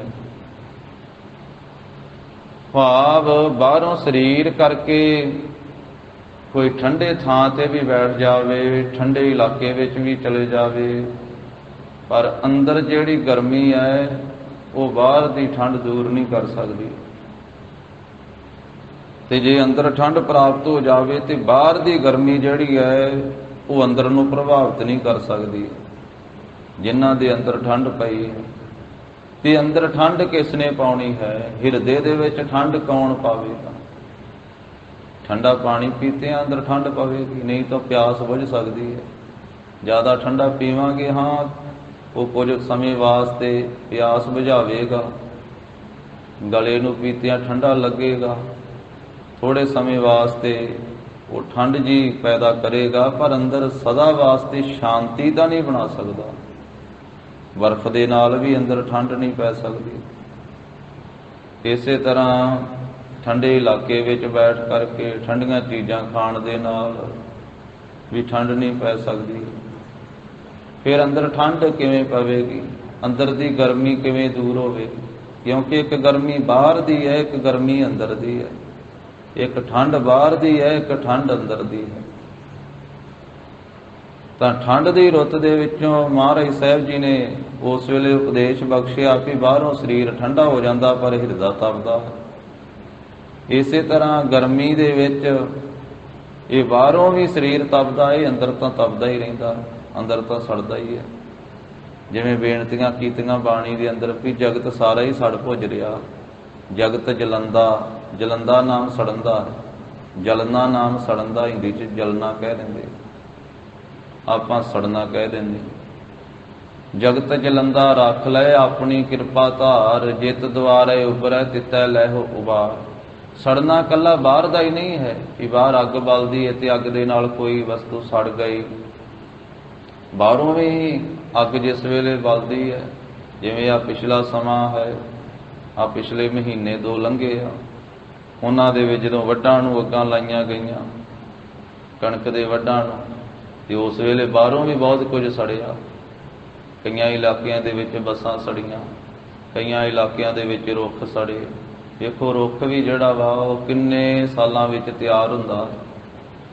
ਆ ਬੰਨਾਂ ਦੇ ਉੱਤੇ ਜਿਹੜੇ ਜੰਗਲਾਤ ਮਹਿਕਮੇ ਵਾਲੇ ਉਹ ਲਾਉਂਦੇ ਆ, ਤੇ ਕਿੰਨੇ ਚਿਰ ਬਾਅਦ ਰੁੱਖ ਜਿਹੜਾ ਉਹ ਪਲ ਕੇ ਤਿਆਰ ਹੁੰਦਾ ਹੈ ਤੇ ਸੜ ਜਾਂਦਾ ਸਿਰਫ 2 ਘੜੀਆਂ ਦੇ ਵਿੱਚ, ਅੱਗ ਲਾਈ ਨਾ ਧਿਆਨ ਰੱਖਣ ਕਰਕੇ। ਇਸੇ ਤਰ੍ਹਾਂ ਜੋ ਆਪਣੇ ਖੇਤਾਂ ਵਿੱਚ ਰੁੱਖ ਲਾਏ ਹੁੰਦੇ ਉਹਨਾਂ ਦੇ ਵੀ ਨਾ ਧਿਆਨ ਰੱਖਿਆ ਜਾਵੇ, ਉਹ ਵੀ ਸੜ ਕੇ ਸੁਆਹ ਹੋ ਜਾਂਦੇ। ਕਿ ਬਾਹਰਲੀ ਅੱਗ ਦੇ ਨਾਲ ਵੀ ਬਹੁਤ ਕੁਝ ਸੜਦਾ ਹੈ। ਕਿਸੇ ਦਾ ਘਰ ਵੀ ਸੜ ਜਾਂਦਾ ਹੈ। ਹਨੇਰੀ ਦੇ ਵਿੱਚ ਅੱਗਾਂ ਜਿਸ ਵੇਲੇ ਲੱਗੀਆਂ, ਕਈ ਬੱਸਾਂ ਵੀ ਬੱਚਿਆਂ ਵਾਲੀਆਂ ਵਿੱਚ ਆ ਗਈਆਂ ਸੀ, ਕਈ ਇਲਾਕਿਆਂ ਦੇ ਵਿੱਚ ਰੁੱਖ ਸੜੇ, ਕਈ ਕੁਝ ਸੜਿਆ। ਪਰ ਇੱਕ ਇਹ ਬਾਹਰ ਨਾ ਸੜਨਾ ਹੈ, ਬਾਹਰ ਦੀ ਅੱਗ, ਬਾਹਰੋਂ ਸੰਸਾਰ ਸੜਦਾ। ਇੱਕ ਬਾਣੀ 'ਚ ਮਹਾਰਾਜ ਸਾਹਿਬ ਨੇ ਆਖਿਆ ਵੀ ਸਾਰਾ ਸੰਸਾਰ ਸੜ ਰਿਹਾ, ਤੇ ਉਹ ਕਿਹੜਾ ਸੜਨਾ ਜਿਸ ਨੂੰ ਗੁਰੂ ਸਾਹਿਬ ਕਹਿੰਦੇ ਜਗਤ ਜਲੰਦਾ, ਵੀ ਜੱਗ ਸਾਰਾ ਜਲ ਰਿਹਾ, ਸਾਰਾ ਹੀ ਜੱਗ ਸੜ ਰਿਹਾ। ਮਹਾਰਾਜ ਕਹਿੰਦੇ ਉਹ ਅੰਦਰ ਦੀ ਅੱਗ ਹੈ। ਮਹਾਰਾਜ ਅੰਦਰ ਦੀ ਅੱਗ ਕਿਹੜੀ ਹੈ? ਸਤਿਗੁਰੂ ਕਹਿੰਦੇ ਕੋਈ ਇੱਕ ਅੱਗ ਮੱਚਦੀ ਅੰਦਰ, ਵੀ ਇੱਕੋ ਹੀ ਬਲਦੀ ਹੋਵੇ ਤੇ ਦੱਸੀਏ ਵੀ ਇੱਕ ਹੀ ਬਲਦੀ ਹੈ। ਕਾਮ ਦੀ ਅੱਗ ਅੰਦਰ ਬਲਦੀ ਪਈ ਹੈ। ਕਾਮ ਦੀ ਅੱਗ ਵਿੱਚ ਕਿੰਨੇ ਰੋਜ਼ ਸੜਦੇ ਆ, ਕਿੰਨਾ ਸੰਸਾਰ ਸੜਦਾ ਪਿਆ ਕਾਮ ਦੀ ਅੱਗ ਦੇ ਵਿੱਚ। ਕ੍ਰੋਧ ਦੀ ਅੱਗ ਦੇ ਵਿੱਚ ਕਿੰਨਾ ਸੰਸਾਰ ਸੜਦਾ ਪੁੱਜਦਾ। ਲੋਭ ਦੀ ਅੱਗ ਦੀ ਭਾਂਬੜ ਹੀ ਮੱਚਦੇ ਪਏ, ਲਾਟਾਂ ਹੀ ਨਿਕਲੀ ਜਾਂਦੀਆਂ। ਤੇ ਮੋਹ ਦੀ ਵੀ ਅੱਗ ਆ, ਤੇ ਹੰਕਾਰ ਦੀ ਵੀ ਅੱਗ, ਈਰਖਾ ਦੀ ਵੀ ਅੱਗ ਆ। ਈਰਖਾ ਦੀ ਅੱਗ ਕਿੱਡੀ ਵੱਡੀ ਅੱਗ ਹੈ। ਸੋ ਇਸ ਪ੍ਰਕਾਰ ਨਾਲ ਇਹ ਵੈਰ ਵਿਰੋਧ ਦੀ ਅੱਗ ਤੇ ਤ੍ਰਿਸ਼ਨਾ ਦੀ ਵੀ ਅੱਗ ਆਖਿਆ, ਹਉਮੈ ਦੀ ਵੀ ਅੱਗ ਹੀ ਹੈ। ਇਹ ਕਈ ਅੱਗਾਂ ਜਿਹੜੀਆਂ ਵਾ ਇਕੱਠੀਆਂ ਹੀ ਅੰਦਰ ਮੱਚਦੀਆਂ ਪਈਆਂ ਤੇ ਇਹ ਸੰਸਾਰ ਨੂੰ ਸਾੜ ਰਹੀਆਂ। ਇਸੇ ਨੂੰ ਆਖਿਆ ਕਿ ਸੰਸਾਰ ਸੜਦਾ ਭੁੱਜਦਾ ਹੈ। ਮਹਾਰਾਜ ਕਿਰਪਾ ਕਰੋ ਸੰਸਾਰ ਵਿੱਚ ਠੰਡ ਪਾਓ। ਸੰਸਾਰ ਤਪਦਾ ਪਿਆ ਹੈ। ਜਾਂ ਬਾਹਰਲੀ ਗਰਮੀ ਤੇ 1-2 ਮਹੀਨੇ ਹੁੰਦੀ ਆ, ਇਹ ਵੀ ਵਾਹਿਗੁਰੂ ਦੀ ਕੁਦਰਤ ਦੀ ਰਚਨਾ, ਔਰ ਇਹ ਵੀ ਚਾਹੀਦੀ ਹੈ। ਇਹਦੇ ਨਾਲ ਕਿਉਂਕਿ ਪਰਮੇਸ਼ਰ ਨੇ ਰਚਨਾ ਹੀ ਐਸੀ ਬਣਾਈ ਹੈ, ਰੁੱਤਾਂ ਜਿਹੜੀਆਂ 6 ਰੁੱਤਾਂ ਬਣਾਈਆਂ, 12 ਮਹੀਨੇ, ਤੇ ਇਹਦੇ ਨਾਲ ਸਾਰਾ ਵਾਤਾਵਰਨ ਉਹ ਚੱਲਦਾ ਹੈ। ਜੇ ਇਕੱਲੀ ਠੰਡ ਰਵੇ ਤਾਂ ਵੀ ਨਹੀਂ, ਕਈ ਬਿਮਾਰੀਆਂ ਪੈਦਾ ਹੋ ਜਾਂਦੀਆਂ। ਇਹ ਰੁੱਤ ਦੇ ਵਿੱਚ ਵੀ ਕਈ ਬਿਮਾਰੀਆਂ ਖਤਮ ਹੁੰਦੀਆਂ ਜਿਸ ਵੇਲੇ ਤੇਜ਼ ਗਰਮੀ ਵੀ ਪੈਂਦੀ ਬਾਹਰ ਦੀ। ਇਹ ਤਾਂ ਉਹਦੀ ਕੁਦਰਤ ਹੈ, ਉਹਦੀ ਰਚਨਾ। ਪਰ ਜਿਹੜੀ ਉਹ ਅੰਦਰ ਦੀ ਗਰਮੀ ਹੈ, ਅੰਦਰ ਦਾ ਸਾੜਾ ਹੈ, ਜਿਹਦੇ ਵਿੱਚ ਸੰਸਾਰ ਸੜ ਭੁੱਜ ਰਿਹਾ ਹੈ, ਉਸ ਨੂੰ ਫਿਰ ਬਾਣੀ 'ਚ ਆਖਿਆ ਜਗਤ ਜਲੰਦਾ ਰੱਖ ਲੈ ਆਪਣੀ ਕਿਰਪਾ ਧਾਰ। ਜਗਤ ਸੜ ਰਿਹਾ ਹੈ ਤੇ ਹੇ ਵਾਹਿਗੁਰੂ ਰੱਖਿਆ ਕਰ, ਆਪਣੀ ਕਿਰਪਾ ਕਰਕੇ ਸੜਦੇ ਭੁੱਜਦੇ ਸੰਸਾਰ ਨੂੰ ਠੰਡਾ ਕਰ, ਸੰਸਾਰ ਦੀ ਅੱਗ ਬੁਝਾਓ। ਜਿਤ ਦੁਆਰੇ ਉਬਰੈ ਤਿਤੈ ਲੈਹੋ ਉਬਾਰ। ਬਾਬਾ ਫਰੀਦ ਸਾਹਿਬ ਜੀ, ਕਿਉਂਕਿ ਜਿਹੜਾ ਭਗਤੀ ਕਰਨ ਲੱਗਦਾ ਨਾ, ਨਾਮ ਜਪਣ ਲੱਗਦਾ, ਜਿਹੜਾ ਇਹ ਸਫ਼ਰ ਕਰਦਾ, ਇੱਕ ਸਫ਼ਰ ਬਾਹਰ ਦਾ, ਇੱਕ ਸਫ਼ਰ ਅੰਦਰ ਦਾ, ਇੱਕ ਸਫ਼ਰ ਪਦਾਰਥਾਂ ਦੀ ਪ੍ਰਾਪਤੀ ਦਾ, ਇੱਕ ਸਫ਼ਰ ਪਰਮਾਤਮਾ ਦੀ ਪ੍ਰਾਪਤੀ ਦਾ। ਇੱਕ ਬਾਹਰੋਂ ਸਫ਼ਰ ਸਰੀਰ ਨੇ, ਤਨ ਨੇ ਕਰਨਾ, ਇੱਕ ਅੰਦਰ ਨੇ, ਸੁਰਤ ਨੇ ਸਫ਼ਰ ਕਰਨਾ। ਇੱਕ ਬਾਹਰੋਂ ਉੱਚਾਈ ਤੇ ਚੜ੍ਹਨਾ, ਇੱਕ ਅੰਦਰੋਂ ਉੱਚਾਈ ਤੇ ਚੜ੍ਹਨਾ। ਜਿਸ ਨੂੰ ਭਗਤ ਕਬੀਰ ਸਾਹਿਬ ਜੀ ਨੇ ਆਖਿਆ, ਕਿਉਂਕਿ ਅੰਦਰ ਦੀਆਂ ਗੱਲਾਂ ਇਹ ਗੁੱਝੀਆਂ, ਇਹ ਰਮਜਾਂ, ਗੁੱਝੇ ਰਾਜ, ਗੁੱਝੇ ਭੇਦ। ਭਗਤ ਕਬੀਰ ਸਾਹਿਬ ਜੀ ਨੇ ਕਿਹਾ ਨਾ, ਕਬੀਰ ਜਿਹੇ ਮਾਰਗ ਪੰਡਿਤ ਗਏ। ਕਹਿੰਦੇ ਪੰਡਤਾਂ ਦਾ ਜਿਹੜਾ ਰਸਤਾ ਨਾ, ਉਹ ਸੌਖਾ ਰਸਤਾ, ਪੁੱਛਣ ਦੱਸਣ ਵਾਲਾ, ਪੱਤਰੀਆਂ ਖੋਲ੍ਹਣ ਵਾਲਾ, ਬਾਹਰਲਾ ਸੌਖਾ ਜਿਹਾ ਰਸਤਾ। ਕਹਿੰਦੇ ਵੀ ਜਿਸ ਰਾਹ ਉੱਤੇ ਪੰਡਤ ਗਏ ਨਾ, ਉਹਦੇ ਤੇ ਤਾਂ ਭੀੜਾਂ ਹੀ ਪਈਆਂ, ਉਹਦੇ ਤੇ ਬਹੁਤ ਲੋਕ ਗਏ ਆ, ਪਰ ਕਹਿੰਦੇ ਜਿਹੜਾ ਮੇਰਾ ਰਸਤਾ ਵਾ, ਇਹਦੇ ਤੇ ਕਹਿੰਦੇ ਮੈਂ ਇਕੱਲਾ ਹੀ ਰਹਿ ਗਿਆ, ਇੱਧਰ ਆਉਂਦਾ ਹੀ ਕੋਈ ਨਹੀਂ, ਕਿਉਂਕਿ ਇਹ ਪਹਾੜ ਚੜ੍ਹਨਾ ਪੈਂਦਾ। ਇਹ ਔਖੀ ਘਾਟੀ ਹੈ, ਸ਼ਬਦ ਸੁਰਤ ਵਾਲੀ ਘਾਟੀ। ਕਬੀਰ ਜਿਹੇ ਮਾਰਗ ਪੰਡਿਤ ਗਏ, ਪਾਸ਼ੇ ਪਰੀ ਬਹੀਰ, ਇੱਕ ਅਵ ਘਟ ਘਾਟੀ ਰਾਮ ਕੀ ਦੇਹ ਚੜ ਰਹੇ ਹੋ ਕਬੀਰ। ਇਸ ਔਖੀ ਘਾਟੀ ਦੇ ਉੱਤੇ, ਰਾਮ ਕੀ ਘਾਟੀ, ਪਰਮੇਸ਼ਰ ਨੂੰ ਪ੍ਰਾਪਤ ਕਰਨ ਵਾਲੀ ਘਾਟੀ, ਇਹਦੇ ਤੇ ਕਹਿੰਦੇ ਕਬੀਰ ਚੜ ਰਿਹਾ। ਭਗਤ ਜੀ ਆਪਣੇ ਆਪ ਨੂੰ ਕਹਿੰਦੇ ਇਹ ਐਸਾ ਰਸਤਾ। ਬਾਬਾ ਫਰੀਦ ਸਾਹਿਬ ਜੀ ਹੁਣ ਇਹ ਸ਼ਬਦ ਸੁਰਤ ਦਾ ਮਾਰਗ ਵੀ, ਅੰਦਰ ਦਾ ਸਫ਼ਰ। ਜਦੋਂ ਇਸ ਮਾਰਗ ਤੇ ਉਹ ਗਏ, ਅੱਗੇ ਪਹੁੰਚੇ ਕਿਸੇ ਟਿਕਾਣੇ ਤੇ ਫਿਰ ਉਹਨਾਂ ਨੇ ਵੇਖਿਆ, ਉਹਨਾਂ ਨੂੰ ਪਤਾ ਲੱਗਾ ਵੀ ਅੱਗ ਮੱਚਦੀ ਪਈ। ਅੱਗ ਕਹਿੰਦੇ ਮੈਂ ਤੇ ਆਖਿਆ ਮੇਰੇ ਘਰ 'ਚ ਹੀ ਮੱਚਦੀ ਆ, ਤੇ ਜਦੋਂ ਮੈਂ ਉੱਚੇ ਥਾਂ ਤੇ ਚੜ੍ਹ ਕੇ ਵੇਖਿਆ ਤੇ ਘਰ ਘਰ ਵਿੱਚ ਹੀ ਮੱਚਦੀ ਪਈ। ਹੁਣ ਮੇਰੇ ਘਰ ਤੋਂ ਭਾਵ ਇਹ ਨਹੀਂ ਵੀ ਮੇਰੇ ਘਰ ਵਿੱਚ ਆ ਜਿਹੜਾ ਚਾਰ ਦੀਵਾਰੀ ਦਾ ਘਰ ਵਾ, ਜਿਹੜੇ ਕੰਧ ਹੋਈ ਆ ਤੇ ਦਰਵਾਜ਼ਾ ਲੱਗਾ, ਇਸ ਘਰ ਦੇ ਵਿੱਚ ਮੱਚਦੀ ਪਈ। ਮੇਰੇ ਘਰ ਤੋਂ ਭਾਵ ਆ ਸਰੀਰ ਇੱਕ ਘਰ ਆ, ਤੇ ਸਰੀਰ ਦੇ ਘਰ, ਹਿਰਦੇ ਘਰ ਦੇ ਵਿੱਚ ਮੱਚਦੀ ਪਈ ਆ ਵਿਕਾਰਾਂ ਦੀ ਅੱਗ, ਔਗਣਾਂ ਦੀ ਅੱਗ। ਇਸ ਘਰ ਦੀ ਗੱਲ ਕੀਤੀ ਹੈ। ਫਰੀਦਾ ਮੈਂ ਜਾਣਿਆ ਦੁੱਖ ਮੁਝ ਕੋ, ਦੁੱਖ ਸਬਾਇਆ ਜਗ, ਉੱਚੇ ਚੜ੍ਹ ਕੇ ਦੇਖਿਆ ਤਾਂ ਘਰ ਘਰ ਇਹ ਅੱਗ।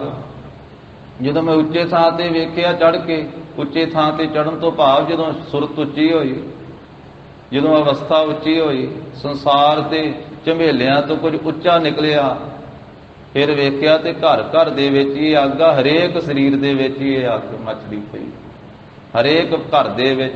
ਕਿਉਂਕਿ ਪਹਿਲਾਂ ਸਰੀਰ ਦੇ ਅੰਦਰ ਤੋਂ ਹੀ ਕਹਾਣੀ ਸ਼ੁਰੂ ਹੋਣੀ ਆ, ਬਾਹਰਲੇ ਘਰ ਵਿੱਚ ਤਾਂ ਫੇਰ ਹੀ ਮੱਚਣੀ ਆ।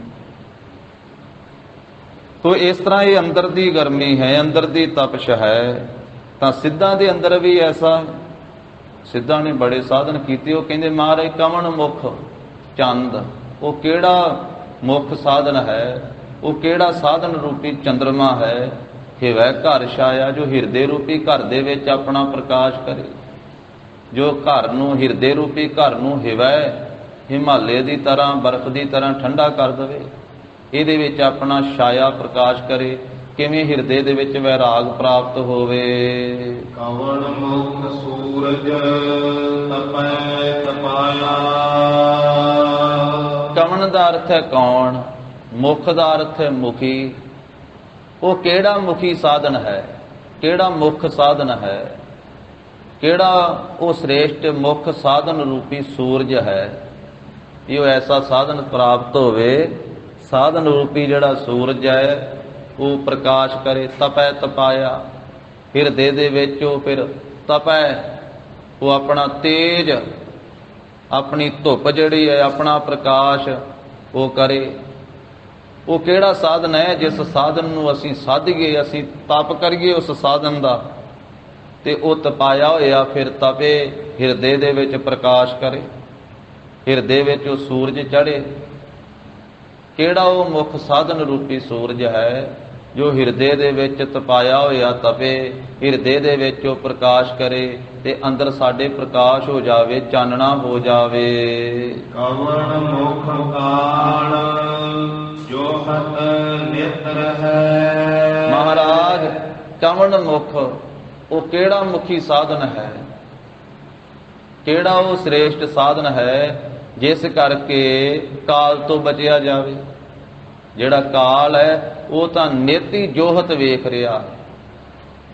ਕਾਲ ਜੋਹਤ ਨਿਤ, ਜਿਹੜਾ ਕਾਲ ਹੈ ਨਾ, ਜੋਹਤ ਮੈਨੇ ਵੇਖ ਰਿਹਾ ਹੈ, ਨਿਤ ਮੈਨੇ ਹਰ ਰੋਜ਼ ਵੇਖ ਰਿਹਾ ਹੈ ਕਾਲ। ਤੇ ਰਹਿ ਤੋਂ ਭਾਵ ਹੈ ਕਿ ਉਹਦੇ ਤੋਂ ਰਹਿ ਜਾਵੇ, ਰਹਿ ਆਵੇ, ਭਾਵ ਉਹਦੇ ਤੋਂ ਰਹਿ ਜਾਈਏ, ਉਹਦੀ ਨਿਵਰਤੀ ਹੋ ਜਾਵੇ, ਉਹਦੇ ਤੋਂ ਬਚ ਜਾਈਏ, ਕਾਲ ਤੋਂ ਬਚਿਆ ਜਾਵੇ, ਵੀ ਉਹ ਵੇਖੇ ਨਾ ਸਾਡੇ ਵੱਲੇ। ਕਾਲ ਤੋਂ ਬਚ ਜਾਈਏ, ਅਸੀਂ ਮੌਤ ਤੋਂ ਬਚ ਜਾਈਏ। ਸਰੀਰਕ ਮੌਤ ਤਾਂ ਹਰ ਇੱਕ ਨੂੰ ਆਉਂਦੀ ਹੈ, ਪਰ ਸਰੀਰ ਦੀ ਮੌਤ ਤੋਂ ਪਹਿਲਾਂ ਉਹ ਜੀਵਨ ਪ੍ਰਾਪਤ ਹੋ ਜਾਵੇ ਵੀ ਜਿਸ ਕਰਕੇ ਫਿਰ ਦੁਬਾਰਾ ਨਾ ਮਰਨਾ ਪਵੇ, ਦੁਬਾਰਾ ਨਾ ਜੰਮਣਾ ਪਵੇ। ਅਵਿਨਾਸ਼ੀ ਪਦਵੀ ਪ੍ਰਾਪਤ ਹੁੰਦੀ ਹੈ, ਨਾਸ ਤੋਂ ਰਹਿਤ ਹੋ ਜਾਈਦਾ ਹੈ। ਉਹ ਕਿਹੜਾ ਮੁੱਖ ਸਾਧਨ ਹੈ ਜਿਸ ਨੂੰ ਮਹਾਰਾਜ ਕਰਨ ਦੇ ਨਾਲ ਜਿਹੜਾ ਨਿਤ ਵਹਿੰਦਾ ਹੈ ਕਾਲ, ਇਹਦੇ ਤੋਂ ਰਹਿ ਜਾਈਏ, ਇਹਦੇ ਤੋਂ ਬਚ ਜਾਈਏ, ਇਹ ਕਾਲ ਸਾਡੇ ਵੱਲੇ ਵੇਖੇ ਨਾ। ਕਿਉਂਕਿ ਕਾਲ ਸਾਰਿਆਂ ਦੇ ਉੱਤੇ ਨਿਗਾਹ ਰੱਖਦਾ। ਭਗਤ ਕਬੀਰ ਸਾਹਿਬ ਜੀ ਨੇ ਆਖਿਆ, ਕਾਲ ਜਿਹੜਾ ਹੈ ਨਾ ਉਹ ਸ਼ਿਕਾਰ ਕਰਨ ਵਾਸਤੇ ਵੇਖ ਰਿਹਾ ਹੈ, ਝਪਟ ਮਾਰਨ ਵਾਸਤੇ। ਦਿਨ ਤੇ ਪਹਿਰ ਤੇ ਘਰੀਆਂ, ਆਵ ਘਟੈ ਤਨ ਸੀਜੈ, ਕਾਲ ਅਹੇਰੀ। ਕਾਲ ਸ਼ਿਕਾਰੀ ਆ ਤੇ ਉਹਦਾ ਸ਼ਿਕਾਰ ਆ ਮਨੁੱਖ ਵਾ, ਇਹਦਾ ਸ਼ਿਕਾਰ ਕਰਨਾ ਉਹਨੇ। ਜਿਵੇਂ ਸ਼ਿਕਾਰੀ ਦੀ ਨਿਗਾਹ ਬੜੀ ਤੇਜ਼ ਹੁੰਦੀ ਹੈ, ਉਹ ਆਪਣੇ ਸ਼ਿਕਾਰ ਨੂੰ ਵੇਖਦਾ ਹੀ ਰਹਿੰਦਾ। ਇਸੇ ਤਰ੍ਹਾਂ ਕਾਲ ਹਰ ਇੱਕ ਦੇ ਉੱਤੇ ਮੰਡਰਾ ਰਿਹਾ, ਹਰ ਇੱਕ ਨੂੰ ਵੇਖ ਰਿਹਾ। ਮੌਤ ਹਰ ਇੱਕ ਦੇ ਸਿਰ ਦੇ ਉੱਤੇ ਕੂਕਦੀ ਹੈ।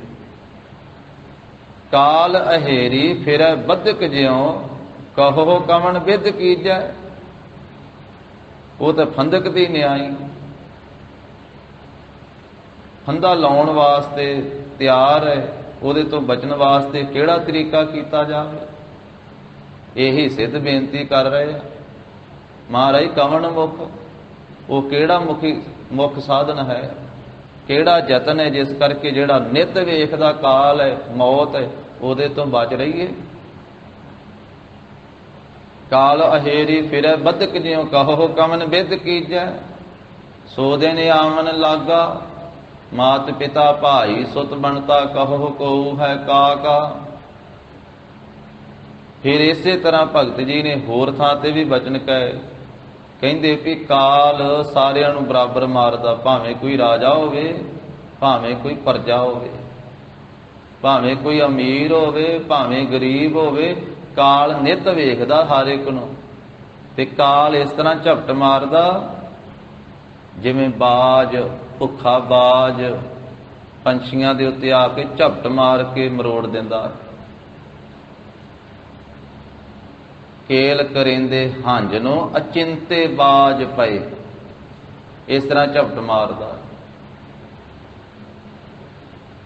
ਰਾਜਾ ਪਰਜਾ ਸਮ ਕਰ ਮਾਰੈ, ਰਾਜਾ ਪਰਜਾ ਸਮ ਕਰ ਮਾਰੈ, ਰਾਜਾ ਪਰਜਾ ਸਮ ਕਰ ਮਾਰੈ, ਰਾਜਾ ਪਰਜਾ ਸਮ ਕਰ ਮਾਰੈ। ਐਸੋ ਕਾਲ ਬਡਾਨੀ ਰੇ, ਐਸੋ ਕਾਲ ਬਡਾਨੀ ਰੇ, ਐਸੋ ਕਾਲ ਬਡਾਨੀ ਰੇ, ਐਸੋ ਕਾਲ ਬਡਾਨੀ ਰੇ। ਤਨਵੰਤਾ ਆਰ ਨਿਰਧਨ ਮਨਾਏ, ਤਨਵੰਤਾ ਆਰ ਨਿਰਧਨ ਮਨਾਏ, ਤਨਵੰਤਾ ਨਿਰਧਨ ਮਨਾਈ, ਤਨਵੰਤਾ ਆਰ ਨਿਰਧਨ ਮਨਾਈ, ਤਨਵੰਤਾ ਆਰ ਨਿਰਧਨ ਮਨਾਏ, ਧਨਵੰਤਾ ਆਰ ਨਿਰਧਨ ਮਨਾਏ, ਤਨਵੰਤਾ ਆਰ ਨਿਰਧਨ ਮਨਾਈ, ਧਨਵੰਤਾ ਅਰ ਨਿਰਧਨ ਮਨਈ ਤਾਕੀ ਕਛੂ ਨਾ ਕਾਨੀ ਰੇ ਤਾਕੀ ਕਛੂ ਨਾ ਕਾਨੀ ਰੇ ਤਾਕੀ ਕਛੂ ਨ ਕਾਨੀ ਰੇ ਤਾਕੀ ਕਛੂ ਨ ਕਾਨੀ ਰੇ ਰਾਜਾ ਪਰਜਾ ਸਮ ਕਰ ਮਾਰੈ ਰਾਜਾ ਪਰਜਾ ਸਮ ਕਰ ਮਾਰੈ ਰਾਜਾ ਪ੍ਰਜਾ ਸਮ ਕਰ ਮਾਰੈ ਰਾਜਾ ਪ੍ਰਜਾ ਸਮ ਕਰ ਮਾਰੈ ਐਸੋ ਕਾਲ ਬਡਾਨੀ ਰੇ ਐਸੋ ਕਾਲ ਬਡਾਨੀ ਰੇ ਐਸੋ ਕਾਲ ਬਡਾਨੀ ਰੇ ਐਸੋ ਕਾਲ ਬਡਾਨੀ ਰੇ ਭਗਤ ਕਬੀਰ ਸਾਹਿਬ ਕਹਿੰਦੇ ਐਸਾ ਬਲ ਵਾਲਾ ਕਾਲ ਹੈ ਨਾ, ਭਾਵੇਂ ਕੋਈ ਹੋਵੇ ਨਿਰਧਨ ਤੇ ਭਾਵੇਂ ਹੋਵੇ ਅਮੀਰ, ਭਾਵੇਂ ਧਨ ਵਾਲਾ ਹੋਵੇ ਤੇ ਭਾਵੇਂ ਨਿਰਧਨ ਹੋਵੇ, ਧਨਵੰਤਾ ਆਰ ਦਾ ਅਰਥ ਅਤੇ ਨਿਰਧਨ ਮਨਈ, ਮਨਈ ਦਾ ਅਰਥ ਹੈ ਮਨੁੱਖ, ਭਾਵੇਂ ਤੇ ਹੋਵੇ ਅਮੀਰ ਮਨੁੱਖ ਤੇ ਭਾਵੇਂ ਹੋਵੇ ਗਰੀਬ, ਕਿਸੇ ਦੀ ਕਾਣ ਨਹੀਂ ਉਹ ਰੱਖਦਾ। ਉਹ ਨਹੀਂ ਵੇਂਦਾ ਵੀ ਇਹ ਅਮੀਰ ਆ ਇਹ ਗਰੀਬ, ਇਹਨੇ ਹਲੇ ਅਮੀਰ ਬਣਨਾ ਇਹਨੂੰ ਛੱਡ ਜਾਵਾਂ, ਨਹੀਂ ਰੱਖਦਾ ਉਹ ਕਾਣ ਕਨੋੜ। ਧਨਵੰਤਾ ਅਰ ਨਿਰਧਨ ਮਨਈ ਤਾਕੀ ਕਛੂ ਨਾ ਕਾਨੀ ਰੇ ਰਾਜਾ ਪਰਜਾ ਸਮ ਕਰ ਮਾਰੈ, ਸਮ ਕਰ ਬਰਾਬਰ ਕਰਕੇ, ਦੋਨਾਂ ਨੂੰ ਬਰਾਬਰ ਮਾਰਦਾ। ਜੇ ਤਾਂ ਉਹ ਕਾਨ ਕਨੋੜ ਰੱਖਦਾ ਹੋਵੇ ਵੀ ਇਹ ਰਾਜਾ ਵਾ ਤਾਂ ਫਿਰ ਤਾਂ ਰਾਜੇ ਸਾਰੇ ਬਚੇ ਹੀ ਰਹਿਣ, ਪਰ ਉਹ ਬਰਾਬਰ ਮਾਰਦਾ। ਰਾਜਾ ਪਰਜਾ ਸਮ ਕਰ ਮਾਰੈ ਐਸੋ ਕਾਲ ਬਡਾਨੀ ਰੇ, ਇਹ ਭਗਤ ਜੀ ਦਾ ਸ਼ਬਦ ਆਰੰਭ ਹੁੰਦਾ ਹੈ। ਐਸੋ ਇਹੋ ਸੰਸਾਰ ਪੇਖਣਾ ਰਹਿਣ ਨਾ ਕੋ ਪਈ ਹੈ ਰੇ ਸੂਧੇ ਸੂਧੇ ਰੇਗ ਚਲਹੁ ਤੁਮ ਨ ਤਾਰਕ ਧੱਕਾ ਦਿਵਾਈ ਹੈ ਰੇ। ਤੋ ਇਸ ਪ੍ਰਕਾਰ ਭਗਤ ਜੀ ਨੇ ਫਰਮਾਇਆ, ਕਹਿੰਦੇ ਵੀ ਸਿੱਧੇ ਹੋ ਕੇ ਵਾਹਿਗੁਰੂ ਦੇ ਰਸਤੇ ਤੇ ਚੱਲ, ਨਹੀਂ ਤੇ ਖੋਟਾ ਧੱਕਾ ਵੱਜੇਗਾ ਜਮਦੂਤਾਂ ਦਾ। ਸੂਧੇ ਸੂਧੇ ਰੇਗ ਚਲੋ ਤੁਮ ਨ ਤਾਰਕ ਧੱਕਾ ਦਵਾਈ ਹੈ ਰੇ। ਤੇ ਕਹਿੰਦੇ ਵੀ ਇਹ ਮਨੁੱਖ ਜਿਹੜਾ ਵਿਚਾਰਾ ਹੈ ਨਾ, ਇਹ ਤਾਂ ਚੂਹੇ ਵਰਗਾ ਹੈ, ਇਹਨੂੰ ਮੌਤ ਰੂਪੀ ਬਿੱਲੀ ਨੇ ਖਾ ਲੈਣਾ। ਮਾਨਸ ਬਪਰਾ ਮੂਸਾ ਕੀਨੋ ਮੀਚ ਬਿਲਈਆ ਖਈ ਹੈ ਰੇ। ਧਨਵੰਤਾ ਅਰ ਨਿਰਧਨ ਮਨਈ ਤਾਕੀ ਕਛੂ ਨਾ ਕਾਨੀ ਰੇ ਰਾਜਾ ਪਰਜਾ ਸਮ ਕਰ ਮਾਰੇ ਐਸੋ ਕਾਲ ਬਡਾਨੀ ਰੇ। ਜਗਿਆਸੂਆਂ ਨੇ ਪੁੱਛਿਆ, ਭਗਤ ਜੀ ਦੀ ਸੰਗਤ ਕਰਨ ਵਾਲਿਆਂ, ਨਾਮ ਜਪਣ ਵਾਲਿਆਂ, ਪ੍ਰੇਮੀਆਂ ਨੇ, ਸਤ ਸੰਗੀਆਂ ਨੇ ਬੇਨਤੀ ਕੀਤੀ ਵੀ ਭਗਤ ਜੀ ਜਿਹੜਾ ਕਾਲ ਸਾਰਿਆਂ ਨੂੰ ਬਰਾਬਰ ਮਾਰਦਾ ਹੈ ਉਹਦੇ ਤੋਂ ਬਚਦਾ ਵੀ ਕੋਈ ਹੈ? ਭਗਤ ਜੀ ਕਹਿੰਦੇ ਹਾਂ ਬਚਦੇ ਆ।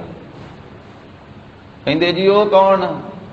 ਭਗਤ ਜੀ ਕਹਿੰਦੇ ਉਹ ਹਰੀ ਦੇ ਸੇਵਕ, ਜਿਹੜੇ ਸ਼ਬਦ ਨਾਲ ਜੁੜਨ ਵਾਲੇ ਆ, ਨਾਮ ਜਪਣ ਵਾਲੇ, ਉਹ ਬਚ ਜਾਂਦੇ ਉਹਦੇ ਤੋਂ। ਸਰੀਰ ਕਰਕੇ ਤਾਂ ਉਹਨਾਂ ਨੂੰ ਵੀ ਜਾਣਾ ਪੈਂਦਾ ਹੈ ਸੰਸਾਰ ਵਿੱਚ, ਸੰਸਾਰ ਤੋਂ ਜਾਣਾ ਉਹਨਾਂ ਦਾ ਬਾਕੀ ਸੰਸਾਰ ਵਰਗਾ ਹੀ ਲੱਗਦਾ, ਪਰ ਉਹਨਾਂ ਦਾ ਉਹੋ ਜਿਹਾ ਹੁੰਦਾ ਨਹੀਂ, ਉਹਨਾਂ ਦਾ ਵੱਖਰਾ।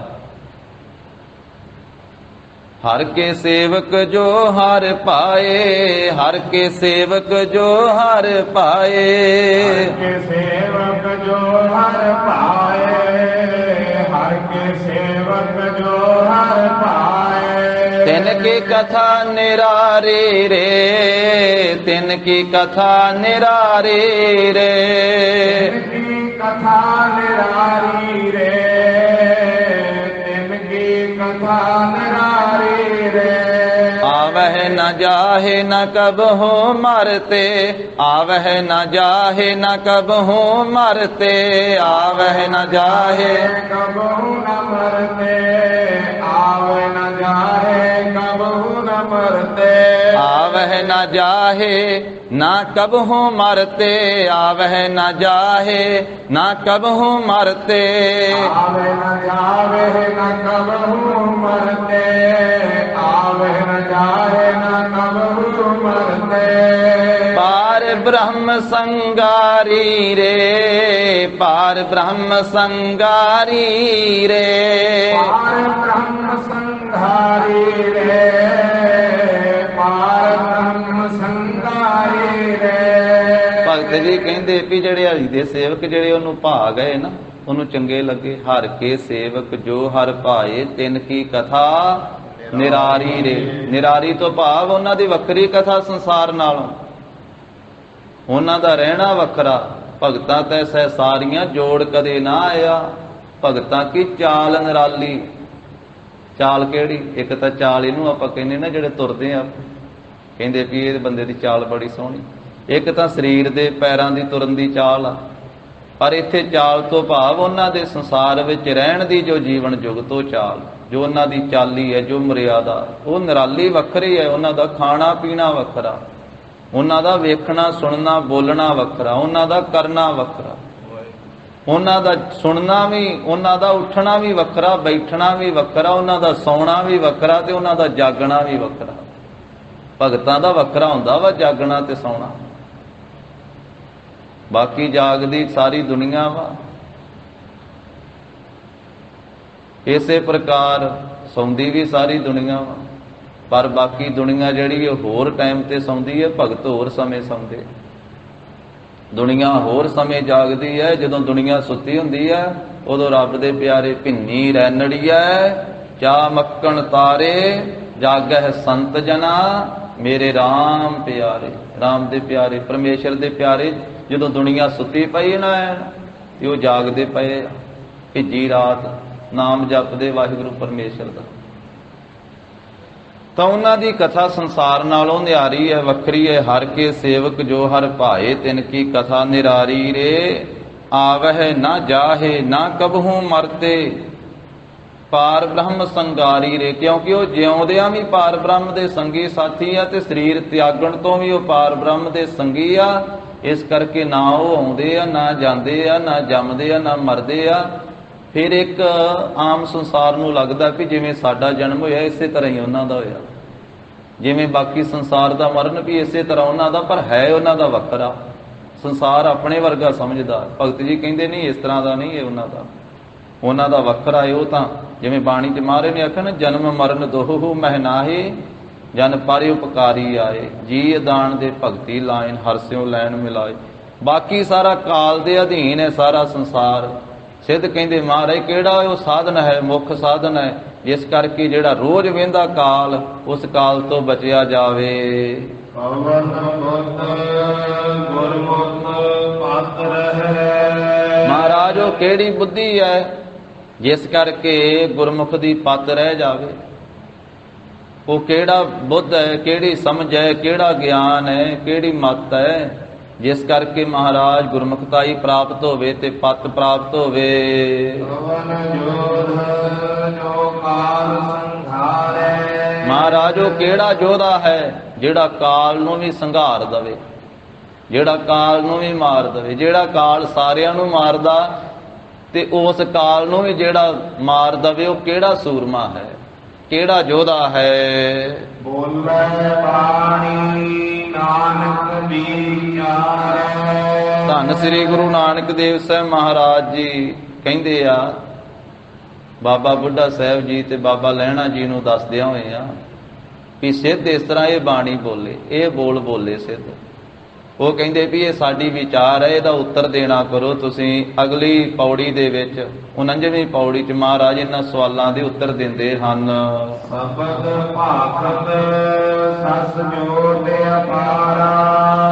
ਪਹਿਲਾ ਸਵਾਲ ਸੀ ਨਾ ਵੀ ਚੰਦਰਮਾ ਕਿਵੇਂ ਹਿਰਦੇ ਦੇ ਵਿੱਚ ਪ੍ਰਕਾਸ਼ ਕਰੇ, ਵੈਰਾਗ ਰੂਪੀ ਚੰਦਰਮਾ, ਤੇ ਹਿਰਦੇ ਦੇ ਵਿੱਚ ਠੰਡ ਕਿਵੇਂ ਪ੍ਰਾਪਤ ਹੋਵੇ। ਜਿਵੇਂ ਹਿਵੈ ਘਰ, ਜਿਵੇਂ ਬਰਫ਼ ਵਾਲੇ ਇਲਾਕੇ ਦੇ ਵਿੱਚ ਠੰਡ ਹੁੰਦੀ ਹੈ, ਇਸ ਤਰ੍ਹਾਂ ਹਿਰਦੇ ਦੇ ਵਿੱਚ ਠੰਡ ਪ੍ਰਾਪਤ ਹੋ ਜਾਵੇ, ਸ਼ਾਂਤੀ ਪ੍ਰਾਪਤ ਹੋ ਜਾਵੇ। ਤਾਂ ਮਹਾਰਾਜ ਕਹਿੰਦੇ ਸ਼ਬਦ ਭਾਖਤ, ਸਿੱਧੋ ਸ਼ਬਦ ਦਾ ਉਚਾਰਨ ਕਰੇ, ਗੁਰੂ ਕੇ ਸ਼ਬਦ ਦਾ ਅਭਿਆਸ ਕਰੇ। ਸ਼ਬਦ ਨੂੰ ਭਾਖਤ ਬੋਲਦੇ ਆ, ਸ਼ਬਦ ਦਾ ਉਚਾਰਨ ਕਰਦੇ ਆ, ਸ਼ਬਦ ਦਾ ਅਭਿਆਸ ਕਰਦੇ ਆ। ਸਸ ਜੋਤ ਅਪਾਰਾ, ਜਿਸ ਦਾ ਪਾਰਾਵਾਰ ਨਹੀਂ ਨਾ ਪਾਇਆ ਜਾ ਸਕਦਾ, ਉਸ ਪ੍ਰਭੂ ਦੀ ਫਿਰ ਜੋਤ ਦਾ ਜਿਹੜਾ ਸਸ ਚੰਦਰਮਾ ਹੈ ਉਹ ਫਿਰ ਅੰਦਰ ਪ੍ਰਕਾਸ਼ ਕਰ ਆਉਂਦਾ। ਫਿਰ ਸ਼ਾਂਤੀ ਹਿਰਦੇ ਵਿੱਚ ਵਰਤਦੀ ਹੈ ਸ਼ਬਦ ਦੇ ਨਾਲ। ਸ਼ਬਦ ਹੀ ਠੰਡ ਵਰਤਾਉਣ ਵਾਲਾ ਹੈ। ਫਿਰ ਸ਼ਬਦ ਦੁਆਰਾ ਸ਼ਾਂਤੀ ਰੂਪੀ ਚੰਦਰਮਾ ਅੰਦਰ ਜੋਤ, ਆਪਣੀ ਜੋਤ ਦਾ ਪ੍ਰਕਾਸ਼ ਕਰਦਾ ਹੈ। ਫਿਰ ਵੈਰਾਗ ਰੂਪੀ ਚੰਦਰਮਾ ਅੰਦਰ ਚੜ੍ਹ ਆਉਂਦਾ, ਫਿਰ ਚੈਨ ਸ਼ਾਂਤੀ ਠੰਡ ਹਿਰਦੇ ਵਿੱਚ ਵਰਤ ਜਾਂਦੀ ਹੈ। ਜਿਸ ਵੇਲੇ ਅਪਾਰਾ ਪਾਰਾਵਾਰ ਤੋਂ ਰਹਿਤ ਪਰਮੇਸ਼ਰ ਵਾਹਿਗੁਰੂ ਦੇ ਸ਼ਬਦ ਦਾ ਉਚਾਰਨ ਕਰੀਏ, ਫਿਰ ਹਿਰਦੇ ਵਿੱਚ ਵੈਰਾਗ ਪ੍ਰਾਪਤ ਹੁੰਦਾ ਹੈ। ਫਿਰ ਪਦਾਰਥਾਂ ਤੋਂ ਨਾਤਾ ਟੁੱਟਦਾ ਹੈ, ਪਦਾਰਥਾਂ ਤੋਂ ਸੁਰਤ ਉੱਪਰ ਉੱਠਦੀ ਹੈ। ਫਿਰ ਅੰਦਰ ਇਹ ਸ਼ਾਂਤੀ ਰੂਪੀ ਚੰਦਰਮਾ ਆਪਣੀ ਜੋਤ ਦਾ ਪ੍ਰਕਾਸ਼ ਕਰਦਾ ਹੈ। ਕਿਉਂਕਿ ਮਹਾਰਾਜ ਕਹਿੰਦੇ ਸ਼ਬਦ ਨੇ ਠੰਡ ਵਰਤਾਉਣੀ ਹੈ। ਨਾ ਚੰਦਰਮਾ ਬਾਹਰਲੇ ਨੇ, ਨਾ ਚੰਦਨ ਨੇ, ਨਾ ਸਰਦੀ ਦੀ ਰੁੱਤ ਨੇ। ਚੰਦਨ ਚਾਂਦਨਾ ਸਰਦ ਰੁੱਤ, ਮੂਲ ਨਾ ਮਿਟਾਈ ਘਾਮ, ਸੀਤਲ ਥੀਵੈ ਨਾਨਕਾ, ਜਪੰਦੜੋ ਹਰਿ ਨਾਮ। ਹਰੀ ਨਾਮ ਨੂੰ ਜਪਦਿਆਂ ਹਿਰਦਾ ਠੰਡ ਦੇ ਸਹਿਤ ਹੋਣਾ, ਹਿਰਦੇ ਦੀ ਤਪਸ਼ ਦੂਰ ਹੋਣੀ ਹੈ। ਇਹ ਘਾਮ ਤਾਂ ਹੀ ਮਿਟਣੀ ਹੈ, ਤੇ ਹਿਰਦੇ ਨੇ ਹਿਮਾਲਿਆ ਦਾ ਘਰ ਤਾਂ ਹੀ ਬਣਨਾ ਹੈ। ਹਿਰਦੇ ਦੇ ਵਿੱਚ ਠੰਡ ਤਾਂ ਹੀ ਹੋਣੀ ਹੈ, ਹਿਰਦੇ ਵਿੱਚ ਸ਼ਾਂਤੀ ਵਾਲਾ ਠੰਡਾ ਪ੍ਰਕਾਸ਼ ਤਾਂ ਹੀ ਹੋਣਾ ਹੈ। ਬਸ ਘਰ ਸੂਰ ਵਸੈ ਮਿਟੈ ਅੰਧਿਆਰਾ। ਫਿਰ ਜੋ ਇਹ ਸੱਸ ਘਰ, ਇਹ ਹਿਰਦਾ ਜਿਹੜਾ ਠੰਡ ਦਾ ਘਰ ਬਣਿਆ ਨਾ, ਠੰਡੇ ਪ੍ਰਕਾਸ਼ ਵਾਲਾ ਘਰ ਬਣਿਆ, ਇਹਦੇ ਵਿੱਚ ਫਿਰ ਸੂਰ ਵਸੈ। ਫਿਰ ਬ੍ਰਹਮ ਗਿਆਨ ਦਾ ਸੂਰਜ ਵਸੇਗਾ। ਬ੍ਰਹਮ ਗਿਆਨ ਰੂਪੀ ਸੂਰਜ ਚੜ ਜਾਵੇਗਾ ਤੇ ਬ੍ਰਹਮ ਗਿਆਨ ਦਾ ਫਿਰ ਪ੍ਰਕਾਸ਼ ਹੋ ਜਾਵੇਗਾ। ਹਿਰਦਾ ਠੰਡ ਦਾ ਘਰ ਵੀ ਬਣ ਜਾਵੇਗਾ ਤੇ ਬ੍ਰਹਮ ਗਿਆਨ ਦੇ ਪ੍ਰਕਾਸ਼ ਵਾਲਾ ਵੀ ਬਣ ਜਾਵੇਗਾ। ਜਦੋਂ ਫਿਰ ਬ੍ਰਹਮ ਗਿਆਨ ਦਾ ਸੂਰਜ ਹਿਰਦੇ ਵਿੱਚ ਚੜ ਗਿਆ ਗੁਰੂ ਕੇ ਸ਼ਬਦ ਦੇ ਅਭਿਆਸ ਦੁਆਰਾ, ਤੇ ਸੂਰਜ ਚੜ ਜਾਵੇ ਤੇ ਹਨੇਰਾ ਮਿਟ ਹੀ ਜਾਂਦਾ। ਫਿਰ ਮਿਟੇ ਅੰਧਿਆਰਾ। ਫਿਰ ਅੰਧੇਰਾ ਜਿਹੜਾ ਹੈ ਨਾ, ਅਗਿਆਨਤਾ ਦਾ ਅੰਧਿਆਰਾ, ਅਗਿਆਨਤਾ ਦਾ ਕਾਲਾ ਬੋਲਾ ਅੰਧਕਾਰ ਹਨੇਰਾ, ਇਹ ਮਿਟ ਜਾਵੇਗਾ। ਸੁਖ ਦੁਖ ਸਮਕਾਰ ਨਾਮ ਆਧਾਰਾ। ਫਿਰ ਇਹਨਾਂ ਨੇ ਸਿੱਧਾ ਨੇ ਸਵਾਲ ਕੀਤਾ ਸੀ, ਇਹ ਤਾਂ ਦੋਵੇਂ ਪਿਛਲੇ ਹੋ ਗਏ ਨਾ, ਪਹਿਲੀਆਂ ਦੋਵਾਂ ਪੰਕਤੀਆਂ ਦੇ। ਕਵਣ ਮੁਖ ਚੰਦ ਹਿਵੈ ਘਰ ਛਾਇਆ, ਇਹਦਾ ਪਹਿਲੀ ਪੰਕਤੀ ਦਾ ਉੱਤਰ। ਕਵਣ ਮੁਖ ਸੂਰਜ ਤਪੈ ਤਪਾਇਆ। ਫਿਰ ਅੱਗੇ ਆਖਿਆ ਸੀ ਕਵਣ ਮੁਖ ਕਾਲ ਜੋਹਤ ਨੇਤਰ ਹੈ, ਇਹ ਕਾਲ ਤੋਂ ਕਿਵੇਂ ਬਚਿਆ ਜਾਵੇ। ਤਾਂ ਮਹਾਰਾਜ ਕਹਿੰਦੇ ਸੁਖ ਦੁੱਖ ਸਮ ਕਰ ਨਾਮ ਆਧਾਰਾ।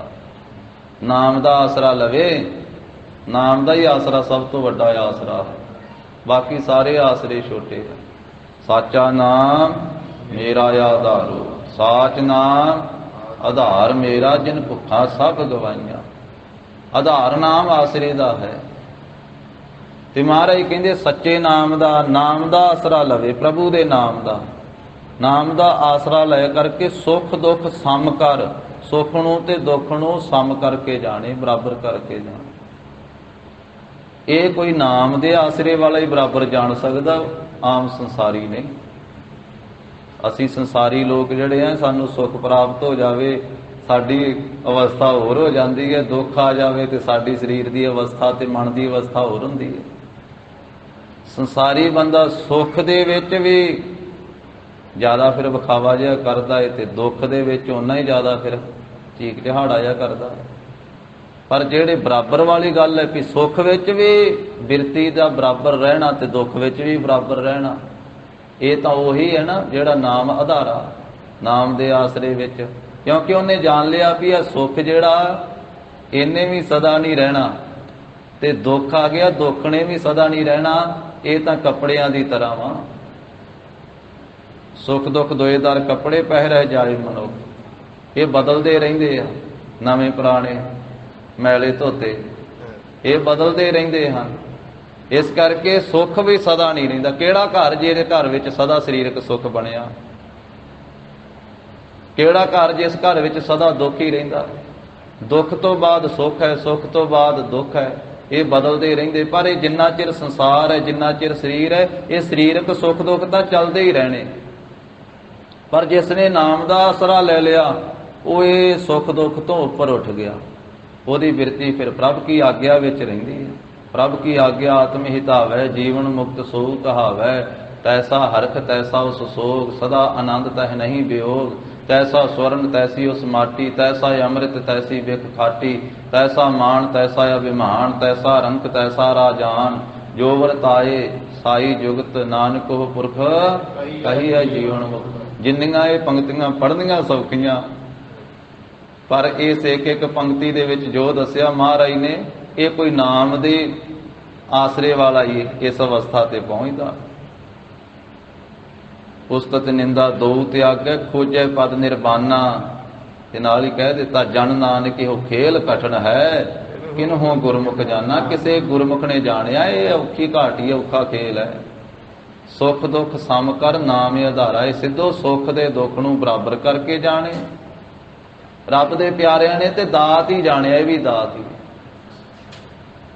ਆ ਲੋਕ ਤਾਂ ਇੱਕੋ ਪੰਕਤੀ ਲਿਖਾਉਂਦੇ ਨਾ ਗੱਡੀ ਦੇ ਉੱਤੇ, ਕਿਉਂਕਿ ਜਿੰਨਾ ਚਿਰ ਪੂਰੇ ਸ਼ਬਦ ਨੂੰ ਨਾ ਪੜ੍ਹੀਏ, ਪੂਰੀਆਂ ਘੱਟੋ ਘੱਟ 2 ਪੰਕਤੀਆਂ ਵਿੱਚ ਸਿਧਾਂਤ ਹੁੰਦਾ, ਪਰ ਪੂਰਾ ਤੇ ਸਿਧਾਂਤ ਦਾ ਤਾਂ ਪਤਾ ਲੱਗਦਾ ਜੇ ਪੂਰਾ ਸ਼ਬਦ ਪੜ੍ਹਿਆ ਜਾਵੇ। ਤੇ ਕਈ ਲੋਕ ਆਪਣੀ ਮਨਮਰਜ਼ੀ ਨਾਲ ਜਿਹੜੀ ਪੰਕਤੀ ਵਿੱਚੋਂ ਉਹਨਾਂ ਦੇ ਮਨ ਨੂੰ ਭਾਉਂਦੀ ਉਹ ਕੱਲੀ ਕੱਢ ਕੇ ਲਿਖ ਲੈਂਦੇ। ਉਹ ਜਪਜੀ ਸਾਹਿਬ 'ਚੋਂ ਇੱਕ ਪੰਕਤੀ ਕੱਢ ਕੇ ਲਿਖੀ ਹੁੰਦੀ ਗੱਡੀਆਂ ਦੇ ਉੱਤੇ, ਇਹ ਭੇਦਾਤ ਤੇਰੀ ਦਾਤਾ। ਉਹਨਾਂ ਆਪਣਾ ਅਰਥ ਕੱਢਿਆ ਹੁੰਦਾ ਵੀ ਆਹ ਗੱਡੀ ਤੇਰੀ ਦਾਤ ਆ, ਵੀ ਬਾਕੀ ਦਾਤਾਂ ਕਿਹਦੀਆਂ? ਸਰੀਰ ਕਿਹਦੀ ਦਾਤ ਹੈ, ਜਿੰਦ ਕਿਹਦੀ ਦਾਤ ਹੈ, ਘਰ ਕਿਹਦੀ ਦਾਤ ਹੈ, ਧੀਆਂ ਪੁੱਤਰ ਕਿਹਦੀ ਦਾਤ, ਕੱਲੀ ਗੱਡੀ ਤੇਰੀ ਦਾਤ। ਪਰ ਇਹਦੇ ਨਾਲ ਦੂਸਰੀ ਪੰਕਤੀ ਹੈ, ਇਹਦਾ ਅਰਥ ਗੁਰੂ ਨਾਨਕ ਸਾਹਿਬ ਮਹਾਰਾਜ ਜਗਤ ਗੁਰੂ ਜੀ ਨੇ ਕੀਤਾ ਵੀ ਕੇਤਿਆ ਦੁੱਖ ਭੂਖ ਸਦ ਮਾਰ। ਕਿਤਨਿਆਂ ਨੂੰ ਦੁੱਖ ਤੇ ਭੁੱਖ ਦੀ ਸਦਾ ਜੋ ਮਾਰ ਪੈਂਦੀ ਹੈ ਨਾ, ਇਹ ਭੇਦਾਤ ਤੇਰੀ ਦਾਤਾਰ। ਉਹਨਾਂ ਨੇ ਪ੍ਰਭੂ ਦੀ ਆਗਿਆ ਵਿੱਚ ਚੱਲਣ ਵਾਲਿਆਂ ਨੇ ਜਾਣਿਆ ਹੈ, ਸਮਝਿਆ ਵੀ ਇਹ ਦੁੱਖ ਤੇ ਭੁੱਖ ਵੀ ਵਾਹਿਗੁਰੂ ਤੇਰੀ ਦਾਤ ਹੀ ਹੈ। ਦੁੱਖ ਦੇ ਵਿੱਚ ਵੀ ਰੱਬ ਜ਼ਿਆਦਾ ਚੇਤੇ ਆਉਂਦਾ, ਭੁੱਖ ਦੇ ਵਿੱਚ ਵੀ ਜ਼ਿਆਦਾ ਚੇਤੇ ਆਉਂਦਾ। ਰੱਜਿਆ ਹੋਇਆ ਵੀ ਘੱਟ ਹੀ ਚੇਤੇ ਕਰਦਾ, ਤੇ ਸੁਖੀ ਵੀ ਘੱਟ ਹੀ। ਉਹ ਵਿਰਲੇ ਉਹ ਤੇ ਫਿਰ ਗੁਰਮੁਖ ਹੁੰਦੇ ਨਾ, ਉਹ ਤਾਂ ਗੁਰਸਿੱਖ ਹੁੰਦੇ ਆ ਜਿਹੜੇ ਸੁੱਖ ਵਿੱਚ ਵੀ ਚੇਤੇ ਕਰਨ, ਸੁੱਖ ਵਿੱਚ ਸ਼ੁਕਰਾਨਾ ਕਰਨ। ਨਹੀਂ ਤੇ ਦੁੱਖ ਵੇਲੇ ਹੀ ਅਰਦਾਸਾਂ ਕੀਤੀਆਂ ਜਾਂਦੀਆਂ। ਜਿੰਨੇ ਪਾਠ ਦੁੱਖ ਦੇ ਵੇਲੇ ਸੁਖਮਨੀ ਸਾਹਿਬ ਦੇ ਕਰਾਏ ਜਾਂਦੇ, ਸੁੱਖ ਵੇਲੇ ਕੋਈ ਵਿਰਲਾ ਕਰਾਉਂਦਾ। ਜਿੰਨਾ ਦੁੱਖ ਵੇਲੇ ਰੱਬ ਚੇਤੇ ਆਉਂਦਾ ਹੈ, ਉਹਨਾਂ ਸੁੱਖ ਵੇਲੇ ਨਹੀਂ। ਆ ਆਨੰਦ ਕਾਰਜ ਇੱਕ ਸੁੱਖ ਹੈ ਨਾ, ਸੰਸਾਰੀ ਸੁੱਖ ਹੈ। ਵਿਆਹ ਇੱਕ ਸੁੱਖ ਹੈ ਨਾ, ਕਿਸੇ ਵਿਆਹ ਤੇ ਵੇਖ ਲਿਓ 10 ਜਾਣਿਆਂ ਤੋਂ ਵੱਧ ਅੱਜ ਕੱਲ ਨਹੀਂ ਕੋਈ ਹੁੰਦਾ ਆਨੰਦ ਕਾਰਜ ਦੇ ਮੌਕੇ ਤੇ ਪੈਲਸ ਦੇ ਵਿੱਚ ਢੇਰ ਲੱਗੇ ਹੁੰਦੇ, ਉੱਥੇ ਸੈਂਕੜਿਆਂ ਦੀ ਗਿਣਤੀ ਵਿੱਚ ਹੁੰਦੇ। ਕਹਿੰਦੇ ਉੱਥੇ ਕੀ ਕਰਨ ਜਾਣਾ ਹੈ, ਉੱਥੇ 2-4 ਜਾਓ ਤੇ ਲਾਵਾਂ ਪੜ੍ਹ ਕੇ ਆ ਜਾਓ। ਜਿਹੜਾ ਅਸਲ ਵਿਆਹ ਉੱਥੇ 2-4 ਜਾਓ, ਬਾਕੀ ਕਹਿੰਦੇ ਬਾਕੀ ਆਪਾਂ ਸਿੱਧੇ ਪੈਲਸ ਹੀ ਚੱਲ ਜਾਂਦੇ ਆ।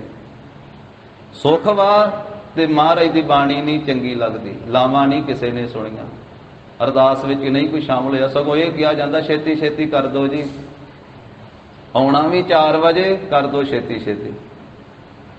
ਤੇ ਜਦੋਂ ਅਲਾਣੀਆਂ ਦਾ ਪਾਠ ਹੁੰਦਾ ਜਾਂ ਅੰਤਮ ਅਰਦਾਸ ਹੁੰਦੀ ਤੇ ਉਸ ਵੇਲੇ ਵੇਖੋ ਕਿੰਨਾ ਇਕੱਠ ਹੁੰਦਾ, ਉਦੋਂ ਫਿਰ ਕਿੰਨੀ ਸ਼ਾਂਤੀ ਹੁੰਦੀ, ਚੁੱਪ ਹੁੰਦੀ। ਇਸ ਕਰਕੇ ਸੁੱਖ ਦੇ ਵਿੱਚ ਕੋਈ ਭਾਗਾਂ ਵਾਲਾ ਯਾਦ ਕਰਦਾ ਹੈ। ਇਸੇ ਨੂੰ ਭਗਤਾਂ ਨੇ ਕਹਿ ਦਿੱਤਾ, ਕਬੀਰ ਕਾਮ ਪਰੇ ਹਰ ਸਿਮਰਿਐ, ਐਸਾ ਸਿਮਰਹੁ ਨਿਤ, ਅਮਰਾਪੁਰ ਬਾਸਾ ਕਰੋ ਹਰ ਗਿਆ ਬਹੋਰੈ ਬਿਤ। ਇਹ ਸੰਸਾਰੀਆਂ ਦੀ ਹਾਲਤ ਹੈ, ਪਰ ਜਿਹੜੇ ਰੱਬ ਦੇ ਪਿਆਰੇ ਨਾਮ ਦੇ ਆਸਰੇ ਵਾਲੇ, ਉਹਨਾਂ ਨੇ ਸੁੱਖ ਵੀ ਬਰਾਬਰ ਸਮਝਿਆ, ਦੁੱਖ ਵੀ ਬਰਾਬਰ ਸਮਝਿਆ। ਸੁੱਖ ਵੇਲੇ ਵਾਹਿਗੁਰੂ ਦਾ ਸ਼ੁਕਰਾਨਾ ਕਰਦੇ ਆ, ਦੁੱਖ ਵੇਲੇ ਵੀ ਉਹ ਅਰਦਾਸ ਕਰਦੇ ਆ। ਉਹਨਾਂ ਨੇ ਦੋਨਾਂ ਨੂੰ ਹੀ ਦਾਤ ਸਮਝਿਆ। ਇਹ ਭੇਦਾਤ ਤੇਰੀ ਦਾਤਾਰ। ਮਹਾਰਾਜ ਕਹਿੰਦੇ ਸੁੱਖ ਦੁੱਖ ਵਿੱਚ ਬਰਾਬਰ ਰਵੇ ਤੇ ਨਾਮ ਦਾ ਆਸਰਾ ਲਵੇ। ਆਪੇ ਪਾਰ ਉਤਾਰਨ ਹਾਰਾ। ਇਹ ਸਿੱਧੋ ਫਿਰ ਆਪ ਹੀ ਉਹ ਪਰਮੇਸ਼ਰ ਪਾਰ ਉਤਾਰਨ ਹਾਰਾ ਹੈ, ਸੰਸਾਰ ਭੌਜਲ ਤੋਂ ਪਾਰ ਕਰ ਦਿੰਦੇ ਹਨ। ਗੁਰ ਪਰਚੈ ਮਨ ਸਾਧ ਸਮਾਏ। ਹਾਂ, ਜਿਸ ਵੇਲੇ ਗੁਰੂ ਸਾਹਿਬ ਦੇ ਨਾਲ ਪ੍ਰੇਮ ਦਾ ਪਰਚਾ ਪਾਵੇ, ਸ਼ਬਦ ਦੇ ਨਾਲ ਪਰਚੇ, ਫਿਰ ਜੀਵ ਦਾ ਮਨ ਸੱਚ ਵਿੱਚ ਸਮਾ ਜਾਂਦਾ ਹੈ। ਪ੍ਰਣਵਤ ਨਾਨਕ ਕਾਲ ਨ ਖਾਏ। ਬੇਨਤੀ ਪੂਰਵਕ ਮਹਾਰਾਜ ਸਾਹਿਬ ਕਹਿੰਦੇ, ਕਥਨ ਕਰਦੇ ਹਾਂ, ਫਿਰ ਕਾਲ ਨਹੀਂ ਖਾਂਦਾ।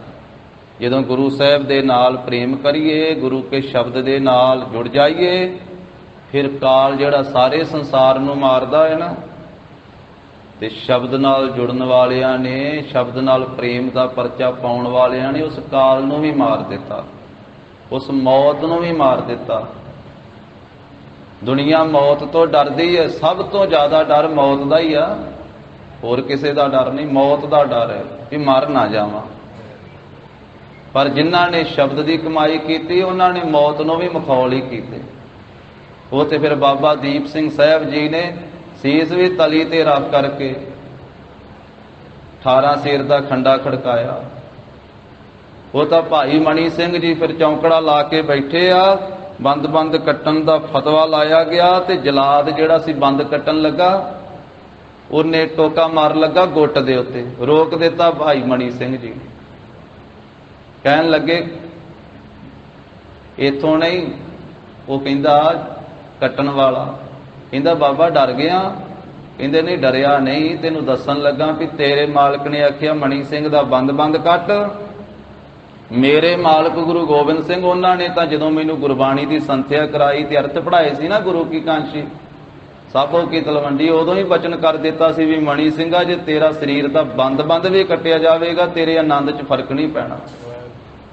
ਇਸ ਕਰਕੇ ਭਰਾਵਾ ਮੈਂ ਤੈਨੂੰ ਦੱਸਣ ਡਿਆ ਵਾਂ ਵੀ ਜਿਹੜਾ ਬੰਦ ਕੱਟਣ ਲੱਗਾ ਤੂੰ ਗੁੱਟ ਤੇ ਮਾਰ ਲੱਗਾ ਸੀ ਟੋਕਾ। ਬੰਦ ਇੱਥੋਂ ਨਹੀਂ ਬਣਦਾ। ਇੱਕ ਉਂਗਲ ਦੇ ਤਿੰਨ ਪੋਟੇ ਆ, ਪਹਿਲਾਂ ਇੱਕ ਉਂਗਲ ਦੇ ਤਿੰਨ ਟੋਟੇ ਕਰ, ਫਿਰ ਗੁੱਟ ਤੋਂ ਵੱਢੀ। ਉਹਨੇ ਚਲਾ ਕੇ ਮਾਰਿਆ ਟੋਕਾ। ਉਹ ਕਹਿੰਦਾ ਐਸੇ ਸਾਈਂ ਲੋਕ ਦਾ ਮੇਰੇ ਤੋਂ ਨਹੀਂ ਬੰਦ ਕੱਟਿਆ ਜਾਂਦਾ, ਮੈਂ ਐਸੇ ਰੱਬ ਦੇ ਪਿਆਰੇ ਨੂੰ ਕਿਉਂ ਮਾਰਾਂ। ਫਿਰ ਹੋਰ ਜਲਾਦ ਲਿਆਂਦਾ ਗਿਆ ਸੀ। ਭਾਈ ਮਣੀ ਸਿੰਘ ਜੀ ਸੁਖਮਨੀ ਸਾਹਿਬ ਪੜ੍ਹਦੇ ਤੇ ਬੰਦ ਕੱਟਿਆ। ਭਾਈ ਸਾਹਿਬ ਜੀ ਦਾ ਸੀਸ ਧੜ ਤੋਂ ਵੱਖਰਾ ਕਰ ਦਿੱਤਾ। 8ਵੀਂ ਅਸ਼ਟਪਦੀ ਤੀਕ ਹੀ ਪਹੁੰਚੇ ਸਨ ਜਦੋਂ ਸਾਰਾ ਸਰੀਰ ਕੱਟ ਦਿੱਤਾ, ਇੱਕ ਟੋਕਰੇ 'ਚ ਪਾ ਦਿੱਤਾ। ਉਹ ਸਾਰੇ ਵਿੱਚੋਂ ਬੰਦ ਵਿੱਚੋਂ ਗੁਰਮੁਖ ਰੋਮ ਹਰ ਧਿਆਵੈ, ਸਾਰਾ ਸੁਖਮਨੀ ਸਾਹਿਬ ਦੀ ਆਵਾਜ਼ ਆਉਂਦੀ ਰਹੀ। ਤੋ ਐਸੇ ਰੱਬ ਦੇ ਪਿਆਰੇ ਭਾਈ ਮਤੀ ਦਾਸ ਜੀ ਵੇਖੋ ਆਰੇ ਨਾਲ ਚੀਰੇ ਜਾਂਦੇ, 2 ਫੜ ਹੋਏ, ਦੋਹਾਂ ਟੋਟਿਆਂ 'ਚੋਂ ਜਪਜੀ ਸਾਹਿਬ ਦੀ ਆਵਾਜ਼ ਆਉਂਦੀ ਰਹੀ। ਉਹਨਾਂ ਨੇ ਕਾਲ ਨੂੰ ਵੀ ਖਾ ਲਿਆ, ਕਾਲ ਨੂੰ ਵੀ ਮਾਰ ਦਿੱਤਾ। ਪ੍ਰਣਵਤ ਨਾਨਕ ਕਾਲ ਨਾ ਖਾਏ। ਮਹਾਰਾਜ ਕਹਿੰਦੇ ਉਹ ਕਾਲ ਉਹਨਾਂ ਗੁਰਮੁਖਾਂ ਨੂੰ ਫਿਰ ਨਹੀਂ ਖਾਂਦਾ ਹੈ। ਉਹ ਮੌਤ ਤੋਂ ਵੀ ਪਰੇ ਹੋ ਜਾਂਦੇ ਆ, ਕਾਲ ਤੋਂ ਪਰੇ ਹੋ ਜਾਂਦੇ ਹਨ ਜਿਨ੍ਹਾਂ ਨੇ ਸ਼ਬਦ ਨਾਲ ਪ੍ਰੇਮ ਕੀਤਾ, ਜਿਨ੍ਹਾਂ ਨੇ ਗੁਰੂ ਕੇ ਉਪਦੇਸ਼ ਦੇ ਨਾਲ ਮਨ ਦਾ ਪਰਚਾ ਪਾਇਆ। ਤੋ ਇਹ ਸਤਿਗੁਰੂ ਜੀ ਨੇ ਸਿੱਧਾਂ ਦੇ ਸਵਾਲਾਂ ਦੇ ਜਵਾਬ 48ਵੀਂ ਪੌੜੀ ਦੇ ਵਿੱਚ ਜੋ ਸਵਾਲ ਕੀਤੇ, 49 ਨੰਬਰ ਪੌੜੀ 'ਚ ਮਹਾਰਾਜ ਨੇ ਉੱਤਰ ਦਿੱਤੇ। ਗੁਰੂ ਜੀ ਕੀ ਅਗਾਧ ਬੋਧ ਬਾਣੀ ਕੀ ਵਿਚਾਰ ਸਾਂਝੀ ਕਰਦੇ ਹਾਂ। ਹੋਈਆਂ ਭੁੱਲਾਂ ਚੁੱਕਾਂ ਦੀ ਸਤਿਗੁਰੂ ਜੀ ਗੁਰ ਸੰਗਤ ਜੀ ਖਿਮਾ ਦੇਣੀ। ਦੇਹੋ ਸੱਜਣ ਅਸੀਸ ਅੜੀਆਂ ਜਿਉ ਹੋਵੇ ਸਾਹਿਬ ਸਿਉ ਮੇਰ। ਗੁਰਮੁਖ ਪਰਚੈ ਮਨ ਸਾਜ ਸਮਾਏ। ਪ੍ਰਾਣਵਤ ਨਾਨਕ ਕਾਲ ਨਾ ਖਾਏ। ਵਾਹਿਗੁਰੂ ਜੀ ਕਾ ਖਾਲਸਾ, ਵਾਹਿਗੁਰੂ ਜੀ ਕੀ ਫਤਿਹ।